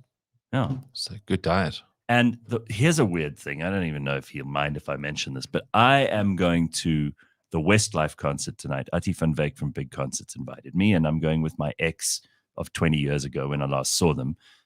She's managed somehow. You're going to gel your hair and put ego deodorants on? I don't think I'll go that far. I'll dress up like it's 2001. But sounds like a great night of yesterday. No, it'll be fun. It'll be a hilarious thing. And there's no weird feeling between us. We're really just friends, which makes it all very funny. And Randall was telling me his one ex has a 17-year-old daughter, who loves Elvis, who is interested in the same things that Randall's interested in. So I said to him, "Not your kid." He went, "No, not at all." But it's weird how this ex of his has produced a kid that could have been his. And he said that there are so many coincidences. The kid is named after his mother, which is weird. And so, exes they never really leave your life. Is the point. I'm just like, yeah. maybe just go check. Interesting. Or maybe adopt the kid, because clearly it's meant to be as the people of the universe. She's 17 already. She doesn't It's need alive. Airbnb and Uber not taught you anything. You have to own stuff in this world. Just get the best out of it. And time to time. And you don't need to adopt someone who's 17. By then, they're already out in the wild. Let them go. That's do a the fun perfect lunch from time time. to time. You can just be like, yeah, now that I'm here in your life, you're going to do things my way. Or you can just get out. Carl says, Randall sounds like he has a super boring job at Prime Media. Shame. He's left Prime Media. He's now at Telkom. And he doesn't have a boring job. He was in Amsterdam for a little while recently. He told me about that. I can't imagine that guy doing boring things. He's just... And he works, huh? He works. Hard worker, smart enough, but he's intelligent to know where he's useful. So he'll never really, I think, ever stagnate. No, he won't. No, he's smart and funny. And we spoke for most of the time, actually, was about Richard Nixon, who's both of our favorite president of the United States, because Richard Nixon did this thing once that we both find very amusing. He was accused, before he was even president, of, accepting a gift of $50 or whatever from a constituent. He went on TV and he sat there with his daughter, who's, I don't know, 5 or 6 next to him. And he said, "People have been talking about how I took a $50 gift before I ran for senator," or whatever it was that he was running for before president. "Well, I want you to know that he picks up this puppy. I am not giving Coco back." And he gives Coco to his daughter, and his daughter's like crying. And he goes, "We're not giving her back. So you could take your gift and your policies and shove it. But I would rather drop out of the race than take away my daughter's puppy." Amazing. We're like, what a guy, because obviously just playing with how stupid Americans are and pulling at the heartstrings. But I like the guy. He was a slimy son of a bitch, actually. Richard Nixon. But the best president. That's what Randall and I think anyway. So I don't know. Sometimes you talk with people, you sit with people and you talk about the biggest heap of nonsense. Yes. You have the best time. Oh, yeah. Sometimes you have serious conversations. The best friendships. Yeah, the ones that you don't necessarily talk to every day, don't see every day. But when we do, it's always a good time. It's always like, wow. Like, I don't need to worry about when I'm going to see Gareth next. But when I do, it's a draw. Yeah, and even just in conversations, it's like those. I promise you, those are the best friendships ever. Like, I love it. I don't know who Max Sonny's talking about here. Is that ex-Bigfoot Nicole? I don't know what you're talking about. Did I have a Bigfoot girlfriend? Wow. I mean, I had a Nicole as a girlfriend, but she wasn't big feet. Have big feet. Are you sure? And this guy knows something I don't. Maybe they grew after I broke up. It's quite a thing to be known as if you've got big thunderously large feet. So, do you remember that Christina? What a horrible thing to say. Do you remember that Christina Aguilera music video, ironically named, I think it was Beautiful or something? Mm-hmm. She had monstrously large feet in that one. I remember watching that. Beautiful. And I remember sitting in a room watching like with some mates of mine. My one friend's like, "Yo, she's hot," and then the other guys got, big feet though. And then it was put you off completely. And then for the rest of the music video, you're looking for her feet, and they were big. Oh no! I mean, watch it again. Like, this is a great thing. YouTube's Hey, got I got to ask you because Britney's autobiography's just come out. Would you read that? No, of course not. Okay, good. Do you think she wrote it though? Also, I'm not of going course to read not. it. I'm not going to read it. Would you read it? No, but I'm in my head. Did she write it? Britney I should think the answer is basically- no. So I don't. The last time we did this show, Ben came up with a pretty good understanding of how Britney works. She's like Pavlov's dog. Yeah. When the music plays, she just starts dancing to dance. with knives or whatever else. Yeah. And I still can't get that picture out of my head. It's You know? Every time She's a performer. now, every time I hear a Britney song, I just imagine her like instantly baby, getting up, one even more if it's 3 a.m. and she's fast asleep. She like springs to attention and starts dancing. imagine being in a hostage situation with her. You got to keep really still, and they can't find her. She's hiding somewhere. Someone just presses play on the music. Ah, there she is. Jumps There out of she the is. bushes. Yeah, just wrestling around, flailing limbs. Oh, Damn it, Britney. No, but she accused Justin Timberlake of forcing her to get an abortion. Yeah, and apparently they had like these diss tracks. That was his diss track to her. Cry Me a Cry Me a River. River. Yeah, I'm so over it. It's like from when 1990. What? These stories are old. So- Britney, leave So us alone. let's just now. say Justin was an absolute dick back then. Mhm. Yeah. Now what? It's 10 years later. Well, he's had to flee to Mexico because Britney fans are such lunatics. Yeah, they've clearly got knives now. They got knives because she's got knives and they Yeah. do whatever she does. And now, I mean, for his safety, he's had to flee to Mexico. You Look, don't believe this, Simphiwe? You're pulling a face. I really don't. I think he's had it so much more easier than Britney. Oh, of course, because Well, that's just first how of it all, he's works. not a lunatic. That's a good starting point. She's clearly trailer trash that just eventually those genes kicked in. Look, much like Diana shouldn't have been put in the royal family, Uh-huh. you shouldn't have put Britney into celebrity. But Ah. these things happen, right? Mhm. And what happens? We carry on. We don't just buckle like comedians and just let it all flow onto the floor. We've got to just get a bit stronger, push a bit harder. Yeah. Sounds like the lyrics to a song. Someone's going to start dancing out of the bushes in a minute. Yeah, you got to be a kind of, if you want to make it as a celebrity, and you Mhm. really want to survive all of the things that celebrity will throw at you, and most of them are going to be shit. hmm You have to be as hard and cold and calculating as Madonna. Pretty much. Madonna has no feelings. She hasn't had any since the 70s. And look at her. She's a success. Yeah. She's untouchable. You could throw anything you want at Madonna. She'll duck, she'll dive, she'll get out of the way.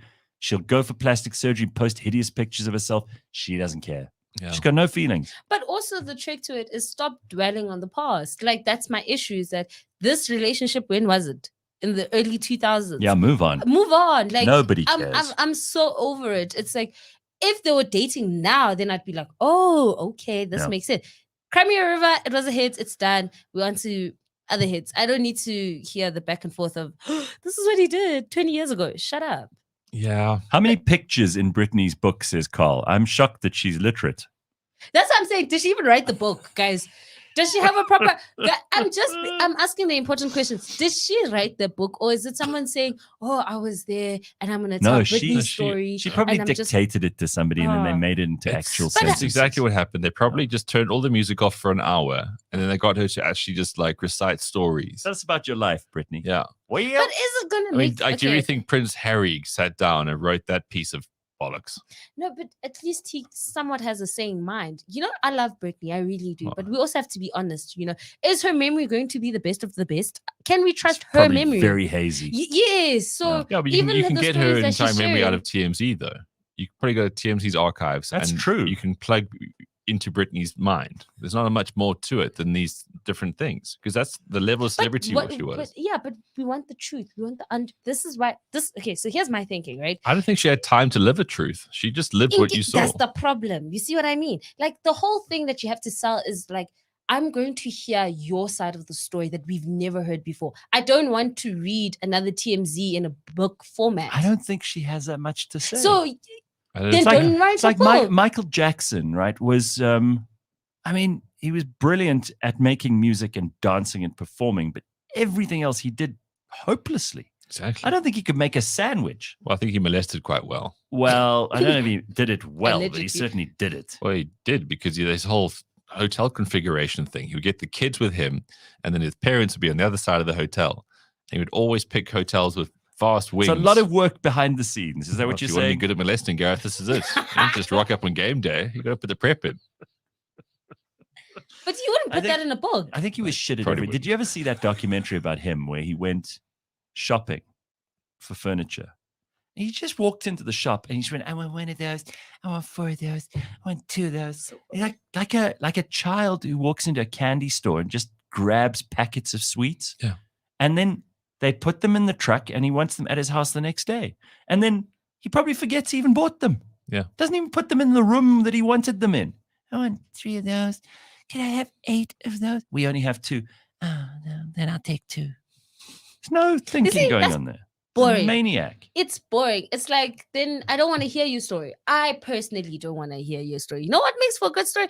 It's the Beckhams. Like, they have a whole That series now. documentary everybody's Great documentary. raving Yes, about. because good. what's happened is they're sharing a site that we didn't get to see. We didn't know about it. And it's great that they were both like these public figures at the time. So there's footage of, when this was happening, here's this article. Can I just point but out here's my side of the story, and this is what Something you know? I gleaned from that, and I haven't watched the whole thing, but how many hundreds of different hairstyles David Beckham did, and they all worked. Well, of course they were. All He's of a them. Good-looking guy. Oh no, I can't do one hairstyle that works. Can I just say that documentary reminded me how much of an Englishman Beckham is. Yeah. Because when he started off, he was not that good looking. Those teeth, oh sir. And Oh, then yeah, as the money came in, Yeah. you kind of saw the glow up. And I was like, Who was that guy you told There us you about go. the other day in the sport? You mentioned a dude who looked like absolute shit, and then Conor McGregor. no, he Because was he's another fine example. Like- You're not poor. You're not George ugly, Best you're- or something. Oh, George Best. Yeah. He had English. Well, he was yesteryear's heartthrob, so you could have Yeah. a comb over and smell like gin, and you would get by. It's competitive now. That's how You- Camilla got away with it. yeah, you've actually got to be attractive now as a guy. Back in the day, you just had to be brash, loud, and be misogynistic, and you'd be seen as a heartthrob. I'm just saying to all the Real gents. low barrier to entry there. I'm saying to all the gents, you're not ugly, you just broke. Like No, it's a That's saying. it. It really is. And Yeah. you've seen that video that's also doing the rounds now, because these things sort of come out of nowhere. And then I don't know whether people use them to try and destroy someone's reputation or whatever, but they do it. So there's this interview Sean Connery did with Barbara Walters Mhm. years ago. And she goes, well, tell me, Sean, when you're on record saying that sometimes when a woman behaves badly, she just needs a smack. And Sean goes, well, yes. She goes, you can't mean that. And he goes, well, sometimes when a woman, and you've done everything you can, he goes, you've just got to, give her a crack. And he starts laughing. And then she goes, you can't possibly mean that. And he goes, well, I do. And then she says something like, well, what if she escalates it by giving you a smack back? He goes, well, no, you've entered an entirely different world. It's something else to hear. I mean, Simphiwe, you have no idea what kind of stuff was going on before we came along. Ah, man. Guys, I got to go. All right. Cheers, Ben. Driving to the Kruger. Got a nice weekend away. Nice. Ooh. Yeah. Hot there now. Better be for this week. Yeah. It'll be high 20s. All right. Very Yeah. good. There's Ben, everybody. And Everybody. all black fans are feeling poorly, like Leanne's cat, says Virus. We had Gordon on Monday, and we decided that Leanne's cat, who's feeling poorly, is the topic of conversation. Oh, for the wow. week. So that's why this is being brought up. Apparently, Brittany did not do the audiobook. Michelle Williams did it, probably because Brittany can't read. That's interesting. That's what she says. All right, very Wow, good. wow, you see, this is why this is just a scam. Guys, don't buy the book. Don't listen to the audio thing. Like, it's just, I love Brittany, but this is not it. She lost it here. This is where she lost it. I'm with you. I think you make a lot of There's sense. nothing for her to share with us that you're crazy. We know that, babes. We just want you to be Yeah. crazy in your home. Yeah, That's there it. we go.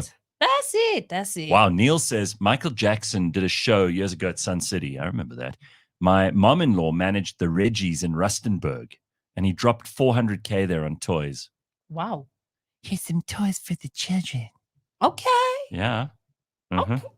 I mean, he's the only star, I guess, that's been able to completely, literally stop the world. Michael Jackson has. No. He was magnificent. Yes, He really was. put him on stage and no one would be watching. And he else. doesn't move for a whole 30 minutes and people are still going crazy. Definitely. Like, I know for sure. So, hey. Okay, so we've got a couple of other things we want to get to before we get to George. Mm-hmm. You wanted to ask about important things. What's the most important thing in your life to make you healthy and keep you healthy? And it's not what you'd expect. It's not food or exercise or even having important, meaningful friendships and relationships. What is it, Simphiwe? This is not what you'd expect, everybody. And this is from her surveys that she trawls the internet for bullshit surveys. Am I wrong? You're not wrong, but this is from this is from one source and one source only. It's from a doctor, an online doctor that I've checked out. He's actually a doctor. Dr. Matthew. No. Online doctor. And this doctor has basically said that hugs are important for us to have a healthy life. And he's broken hugs. Okay, yeah. You know? Yeah, it seems that's not an unreasonable assertion. Until he tells you how many hugs a day you need. How many do you need? You need 8 hugs a day for just maintenance. No. Just to keep you just going. 8 hugs a day seems like that's a bit excessive. It's a lot. Who gets 8 hugs a day? I don't. I clearly don't. And if you get 12 hugs a day, you're going to grow. It's all about the growth, about who you are. I know what's wrong with me. I'm not getting 8 hugs a day.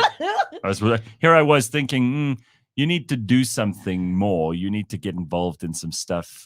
Start thinking about. No, you just need a hug. No. And let me tell you, and then 8 you of need them. 4 hugs just for survival. Well, then that's why I'm in trouble, Simphiwe. I mean, you just pointed it out. I'm not getting even 4. I don't think I get 4 hugs a day. Let me think about it. I barely get even 1 hug a day. And this all helps with like strengthening your immune system, feeling safe and like belonging, creating community. So he basically goes to say that hugs are important and crucial as a society. And the more we hug, the better we are as individuals. Do you believe that? As a person who's very joyful, no, I don't. But are you a hugger? No. I prefer hugs when I meet people because I'm awkward with handshakes. But in general, like, why are you in my space? So I had a funny thing happen. I think it was the other night when we had people here. I'm not a hugger either. And there's some people who just really don't like a hug. Yes. But I'm not going to go very often. I'll do that sometimes if it's someone I really just don't want to get to know you. For whatever reason. Maybe I'm just in a bad mood or something, but I'm not going to actively be repulsed by a hug. But I'm not looking for them either. I'm not like bouncing in and straight away putting my arms around people. I find that a little bit over the top. It is. And also because people don't give good hugs. So it's become a thing that men do. I mean, women maybe always used to hug more than men. Yeah. I think that's fair to say. There's a thing that men are doing now. You can't just shake someone's hand. They have to pull you in and you have to do the whole... It's very awkward. It's like if we're going to do the handshake, let's do a handshake. If we're going to do like a side hug, it's a side hug. Yeah. If we're going to go and proper embrace, hey, and it's 2 seconds. Right. Thank you. And I leave you alone. Yeah. And you carry on talking. Don't want to mix all 3 of them. That doesn't make sense for me and it confuses me. And it's okay if you're not a hugger. But it's interesting because I didn't realize how much I know when I'm feeling down and out, like a hug just makes me feel so safe. It does make you feel better. Yes. Especially with someone hugging you who you like. Yeah, but I don't. It's not, like 4 you wouldn't want a hug 4 from hugs a day. But you wouldn't want a hug from like Hitler. It wouldn't make you feel better, right? No. I'd be like, am I dying? Like, hey, everybody. Imagine if Nazis were like hugging each other. Hey, Himmler, how are you? I'm good going. Come here. Yeah, bear hug. I don't think that would have been. That's why they just saluted. Oh my gosh. So yeah, but I think it's fascinating. You need 4 hugs a day just to survive. Wow. All right, listen, just quickly, because it is Friday and we've got some fun on the way with George. I also wanted to just give a little airing to something that I thought, I've been paying attention to this from virtually the beginning of lockdown. And I know that it's probably a day where most of us are not interested in anything serious, but I do think that there's important work going on here. Catherine Raffaele is the co-founder of something called the Red List. Ooh. Okay, it's a civil rights, consumer boycott, and medical legal information and resource platform. She also runs something called referendums.co.za, which is an unofficial online referendum platform that was started to give South Africans a voice since official referendums are no longer available to us. And I thought it would be interesting to talk to her, find out what the work is and how we can get into some of this if we're interested. There's also a bill which is being tabled at the moment that she is trying to influence. So, Catherine, nice to see you. How are you? We can't hear you. You're just going to have to unmute your mic there. You got your mic on unmute? I'm well. There we go. Now, wait. I got it. Okay. There we go. Right. You're on. Okay. So tell us about, first of all, the red list. Yeah, so the red list came about when businesses were mandating their employees to be vaccinated. Right. I remember that. There was a lot of controversy around that. Yeah. So we thought that was very wrong because, people have a constitutional right to bodily integrity, yes. Especially when a medical treatment is in trial, especially as they need informed consent, which was impossible at that time and still is because, the required safety testing has not been completed for those vaccines. The time frame is between 11 and 15 years. So that's how we started. And once we had the boycott platform up and running, because we wanted to give consumers and the public an opportunity to use their people power to influence these employers to stop what they were doing, we realized, okay, we've got footfall, so we must use our platform to educate the public and give more information. So that's how the red list came about. I'm just going to throw this in because I think for a lot of people, this is like, oh, why are we talking about this so many years later? But my concern, and I think yours too, is it could very easily happen again. And it's so amazing to me how people just fell like sheep when the government or, corporations made these rules and everybody just fell in with them. There was very, very little exercise of autonomy. A lot of people against their will were forced into things. And I think it's really important, Catherine. I mean, I've been watching what you've been doing. I saw Professor Karim, who was one of the main players in that National Coronavirus Command Council. He was one of the main decision makers there. He's just written a book. He's trying, what was it called? Standing Up for the Science or something? I mean, what a cheek. I know. Yeah. So actually, one of our volunteers went to the book launch and made a speech during the Q&A, but she was stopped halfway through because nobody really takes him on, and he's deeply. I mean, there is such a thing as conflict of interest, financial conflicts of interest, and all of the makers are riddled with conflicts of interest. There have been so many basic elements of the law that have been trampled underfoot that it's actually quite bewildering. Referendums being one of them, as I'm sure you want to discuss later. Sure. Well, I mean, what is referendums.co.za? And did you start that? Well, I started it with our team, like together. There is a group of us. We're a group of volunteers. We all work just in our spare time. We don't have any funding. We're not a registered entity or anything. We operate completely outside the system. And people just work when they can and when they want to. So, everything is done with love and happiness. That sounds a bit sort of, a bit like a hippie community. But I mean, it's important work. And again, the reason I wanted to get you on the show is because the people who were furious about this while it was happening have forgotten that they should still be furious about this. And of course, no one's been held to account, right, Catherine? Thank you, Gareth. That is exactly the point. So I think, the Red List and our boycott platform is an amazing resource of evidence as to what companies actually did, because all the source documents the public loaded there when they reported them to the Red List boycott platform. And then a lot of information is there as well. We're going to publish an interview that was actually done with Dr. Anton Ferreira in a couple of weeks' time. And we've taken almost a month or 6 weeks to resource all the links to back up everything that he said. And, I hope in the future people might use it also along with our letters to SAPRA, where we ask them for safety information and they don't answer us. It's ridiculous that we are the ones that are having to do this. Why are we calling for referendums, number one? When all the other civil rights organizations are silent. They all did nothing. Yeah. The constitutional right that has been removed from the people of South Africa. Let me just ask you, proper democracy. Let me just ask you, have any of these companies, any of these CEOs, any of these politicians, any of the people who were in lockstep behind these draconian and outrageous rules that impacted so severely on people's economic and health freedoms and the things that were guaranteed in our Constitution, have any of these people come out and said, you know what, we were wrong, I'm sorry, I will listen to you next time? Because if they did that, I think that they would be forgiven. Instead, they come out and go, well, we'd like a little bit of grace because nobody really knew what was going on. And that's bullshit. You've actually got to listen the next time it happens. Yes, Gareth, thank you so much. I haven't heard any apology from anyone. People stepped down. After Woolworths, we attacked them. We ran a 10-day campaign, but they did step down.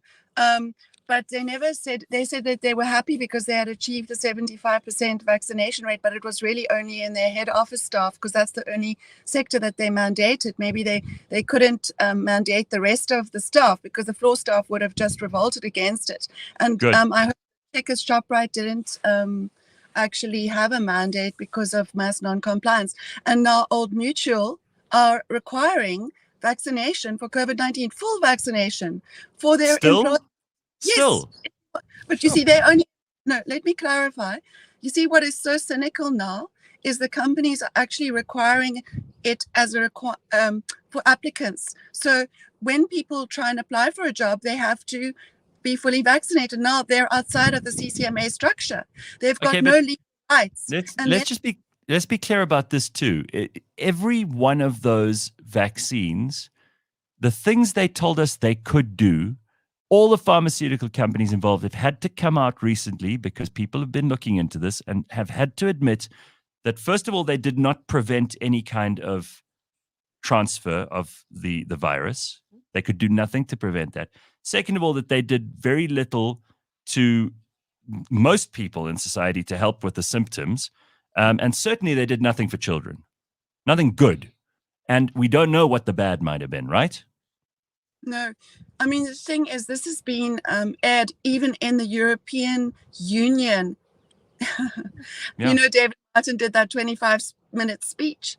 It's in the European Union. I mean, there is so much information out there. They admitted when they were under interrogation by one of the EU members of parliament, the marketing director or something of Pfizer admitted that the vaccine did not stop transmission. Yeah. So, there's no proof of it. She didn't admit. I don't know. Listen. I mean, for many people, it's Friday and they're probably not thinking about this, but if they want to get involved with what you do, because I really think what you're doing is important, and especially all those unsung heroes who also stood up for kids during this time and said we should keep the schools open, we shouldn't be vaccinating children, all of that stuff, which we know now to have been the sensible approach. You're doing a lot of work behind the scenes. We won't have time for all of that this morning, but where can people get hold of you? Where can they find out more? Okay, so I just want to say one last thing on that. Just Pfizer's own data was not set up to prove that it prevented transmission. Their own data. That was out in October 2020, and it was actually written up by Dr. Peter Doshi in the BMJ, British Medical Journal. So that's just the fact. It's not, there's no debate about it. Okay, so all right, so the boycott platform is the Red List, and that's at the redlist.co.za. And then the referendums, I just want to mention briefly, there is this Basic Education Law Amendment Act that's coming in now. That legislation or something. The Bella Bill. Sorry, I'm very remiss in not giving the name. BELA, right? The Bella Bill.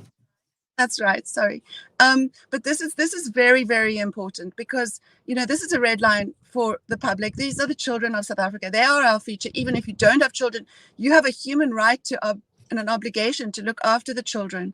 The state does not own the schools. They are public schools. They're not state schools. They are for the public. The public servants work for the public, and that's something that we've forgotten. And this bill is going to bring in so many things that are so wrong. Number one, the centralization of power with the Minister of Basic Education, which means that they can be easily influenced. They have no restraint. There's no restrictions on them. They can do whatever they like. That is just completely unacceptable in government. And it can lead to all sorts of problems, because then you're effectively just handing your child over to someone who has no restrictions on their control of your child. Then also the bill provides for an impact on admissions policy, which is the number of children in the schools, as well as the language policy of the schools. And then other very strange things, like, for example, criminalizing teachers if they don't refer girls of 12 years old and up for abortions behind their backs. They're not allowed to tell the parents. See, now this isn't even to do with any of the stuff we've talked about up to now. I mean, this is the state taking rights away from parents and not even trying to hide the ball. No. I mean, this is also another thing that they do. See, because the teachers are not allowed to tell the parents, and then by law. And if they do, they get 12 months jail time, possibly, or a fine. And then the other thing is just the curriculum, because we have a lot of very conservative religious people in South Africa. And there's such a thing as comprehensive sexuality education, and it is in conflict with the values and belief systems of the conservative religious communities in our country. Now they are seeking to, homogenize and standardize the curriculum so that it must be consistent with CAPS, and CAPS requires CSE because I think any parent in this country, and even people who are not parents, as you say, Catherine, should get behind you on this. This is outrageous. And the fact that we're importing terrible leftist ideas from America into our education system, this has got to be stopped. So go along to the Red List and to referendums.co.za. I just want to say there's a referendum there on the Bella Bill. You can vote against the Bella Bill. Also, the Portfolio Committee of Basic Education ignored 9,501 written public submissions that were statistically probably 97% to 8% or something against the bill. They ignored it. They pushed it through. Listen, so now I've got to go, but referendums.co.za, and just as a stickler, since I'm big on education, it should have been referenda.co.za, but I'll let you get a pass on this one. Thank you. We thought it might come. No, I like it. Referendums.co.za, and go and check out the Red List as well. Thank you, Catherine. I'm glad we eventually got you on. I've been meaning to do this for a long time. Very much indeed, from all of us on our team. We really appreciate it. Thank you. All right, very good. It's some important stuff. Just, if you have a to-do list for next week, put this at the top of it, please. Yes. And don't forget about it just because the weekend is coming. Here's George. Look who's here. George Mienie. Hello, George. Yes. How are you? Good. What's happening, George? How are you? Back in your home studio. I am indeed. And glad the rain's over. You skipped the entire rain No.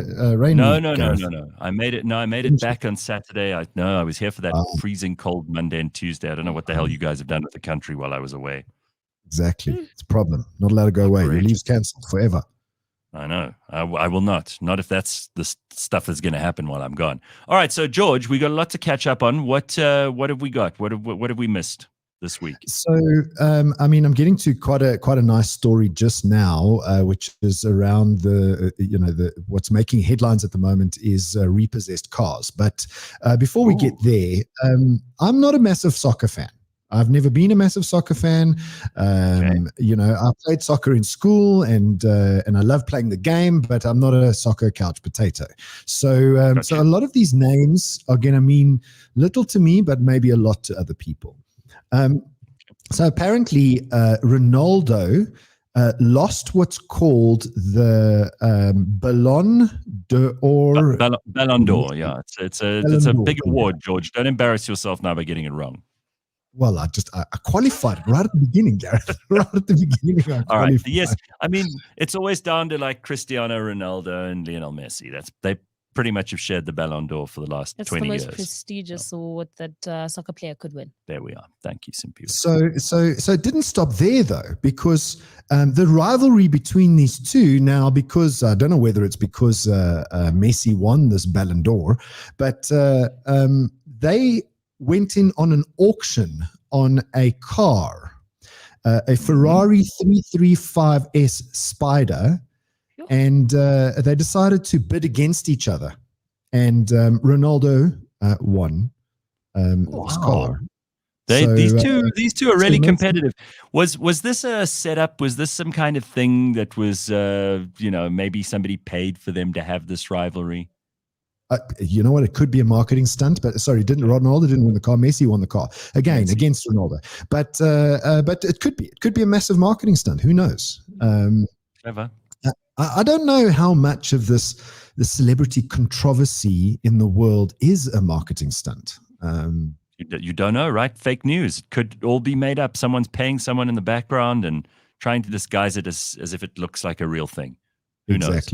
Exactly. So anyway, this particular Ferrari that Messi won in an auction at $130 million US dollars. That's a lot of money. It's a lot of money. Apparently, he bid $30 million above Ronaldo in order to get this car. Well, some people would say that's stupid if you leave a margin of 30 million between your bet and their bet. Exactly. So there was only 4 of these cars made. It's a V12 Ferrari 335 Spider. Only 4 ever made. It's very pretty. Well, I'll give it that. It's a gorgeous looking little car, and I don't doubt for a second that it's worth a lot of money. Oh. Nonetheless, it was in their rivalry. But George, these soccer players, they spend an inordinate amount of money on sports cars, don't they? These really successful guys have got money to burn. They don't really know what to do with it. Exactly. So I thought I would take that story and compare it to what our Boks drive. Oh, okay, yeah, let's do this. Okay, all right. So I just thought I'd say, well, maybe our Boks should be paid more than they are, because to have a look at these cars. So Jesse Creel, Willie Leroux, and Peter de Toy drive a Toyota Land Cruiser Prado. They are sponsored by Toyota. Quibus drives a Hilux, and then Springbok captain Sia Khaleesi drives a Mercedes-Benz. All right. A G-Class, which is G-Class. Nothing wrong with that. That's very nice. Yeah, very nice, very nice. And Jasper Visser drives a VW Amarok V6. Cool. Nothing wrong with that either, but not exactly a $300 or $130 million Ferrari, My point. Got you, yeah. Okay. Yeah. I think our Boks are worth more. I think they're worth more. All right. Well, you know what, George? I think a lot of South Africans would prefer a Bucky than one of these Ferrari Spiders that you mentioned to us here. I mean, it's a very sexy car, but I think with all the potholes we have, this thing wouldn't last. A lot of South Africans will say, "Nah, you know what? I'll take the Bucky or the Prado or the Amarok." Yeah, make money with it. Rent it out. Okay.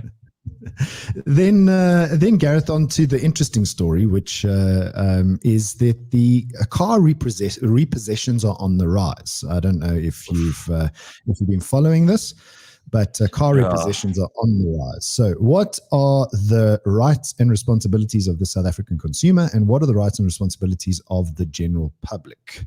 So so there's been an influx of these lately. And there are some negative consequences if you don't pay your car. Some of those can be as far as your car being repossessed. So what can the bank do and not do? So first of all, they can't just repossess your car without following a procedure. So don't be under the false impression that they can't repossess your car. They can repossess your car, but they have to do it the right way. Correct. They have to do it the right way. And this way is they have to, first of all, exhaust all internal debt collection processes. And if unsuccessful, they have to then apply to the courts to get a court order. Right. It can happen in a very quick period of time because they can give you an arrears letter for 20 days and then issue you a summons. But they have to do the process properly. And what many banks do is they try and put pressure on the consumer to circumvent the process by signing an acknowledgement that they can repossess the car. Because if you sign an acknowledgement giving them the right to repossess the car, well, then they don't have to go to a court and get a court order. Right. Okay, so rather don't have that. Otherwise, you're not going to find yourself without wheels. In the end, your car's going to be repossessed, and you might be in for the legal fees too if they do go the litigation route. Yeah. But that's not a route you want to go. Well, Simphiwe has no sympathy. She goes like, "Well, pay your car." Yeah, I mean, like that's probably about right, though. I mean, if you want a car and you have a car, you got to pay for it. Someone's got to pay for it. Nothing's for free in this world. Yeah, and if life happens, go talk to them. The one thing I was told when I bought my car is, don't be scared to come back to the dealership and renegotiate the payment plan. Mm-hmm. And I think that's the one thing a lot of people forget. So if you're just letting it keep being in arrears, I guess they're gonna take back the car. It's theirs. Exactly. They bought it. No, I mean I'm in your camp here. I'm just highlighting the fact that the bank has to follow procedure. But you will get caught with your pants down at some point if you ignore it and you don't communicate, as you rightly point out. So best you go. There are ways around this. And not around it as in not paying your debt. You have to pay your debt, but there are ways around it. You renegotiate the loan. You can try and sell the car. Auto Trader is a brilliant platform. Sell the car before you get in trouble. Yes. That kind of thing. So there's ways. If you ignore it, head in sand, ostrich mentality will get you in trouble. No, that's not a good way to go. Mm-hmm. Absolutely. All right. And then very finally, Gareth, car trivia. So we didn't have this last week, Gareth. Good. I'm so glad you waited for me to get back. Right. I hope these aren't too difficult. I will share that I shocked George and Ben because we had a task of finding our dream car of 200K on Auto Trader, and mine was a Quantum. Oh, well, then you'd make money out of that. This is Gareth, where were you last George? That's clever. That's clever. I recall this was a Quantum wannabe. Either way, it's a taxi that's on the road. Okay. They all. Did you see my car Did you see the car that I put up for them to take a look at the other day? Did you see that? No. That what shitty car? Let me see if I can find it because this thing. Oh no, I've deleted it already. It's gone. But I put up this picture of a car, and it looks like a car that a child at nursery school draws, but in real life. Oh my gosh. It's the ugliest thing you've ever seen. I'll see if I can find a picture before we finish. But go ahead. Let's start the trivia. Let's start the comment trivia. section. Right. Do your thing. Let's go. Let's currently go some 23 points and Simphiwe is on 18. First question is, what kind of car did Magnum PI drive? Yes, I know this. He drove a Ferrari. There we go. Yes, 1 point. He drove a red Ferrari. Don't ask me what it was, what kind of Ferrari, but I know it was a red Ferrari. But probably in the 80s, it would have been like a Ferrari. It's before modern, maybe something like a. Do we know the specifics? I can find it quickly. A red Ferrari's fine, George. You know what? I'll take the point. Thank you. GTS. Okay. Oh wow! All right. Got it. That's in the reboot. That's in the new Magnum PI. The old one was also a 308, but not the latest model. 308. Okay, so here's the car that he should have driven. This is the scariest looking car in the whole world, but this is exactly what in real life a car that I think all kids drew at school would look like in real life. Whoa. I think it's horrible. It's horrible looking. Is that what Simphiwe's Quantum looked like? Oh hell no, mine was way better. Okay, and it can still move on the road. It did taxi things. I'm getting one of those. I'm gonna get one of these and brand it with Cliff Central branding and make it. I love it. Everybody's going for like the sexiest car. I would go for the ugliest car. This is the one that would win. Jesus, it's a bad looking I thing. think that's brilliant. All right, go on with the quiz. Okay, on with the quiz. A 1981 DeLorean DMC-12. It was a time-traveling car Back to the in a future. blockbuster. There we go. That's it. Simphiwe. What's happening? Simphiwe is not sure what's going on right now. Like, It's I'm fine. not liking this game. But let's go. Let's Next. go. I'm still in it. Okay. In what movie did Inspector Clouseau drive an Auto Bianchi, which is a Pink custom Panther. body Fiat? Yes. Gareth got it again. The Pink Panther. Simphiwe. Sorry. Some days you win, some days you lose. Exactly. In 1949, Ford was restored by Danny Zuko and the rest of the T-Birds. What movie was this? I want to say MASH. I want to say MASH. No, it's not. I know what this is. It's Grease. Obviously. Yes, it's this Grease. car Well is. done, Gareth. There we go. Yeah. I got you. Good. There we go. It's Grease Lightning.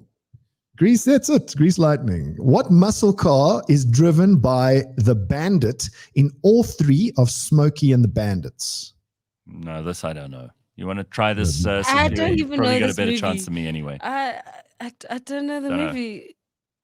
Like, how about this one, George? You want to see what kind of car I think it was? Maybe this.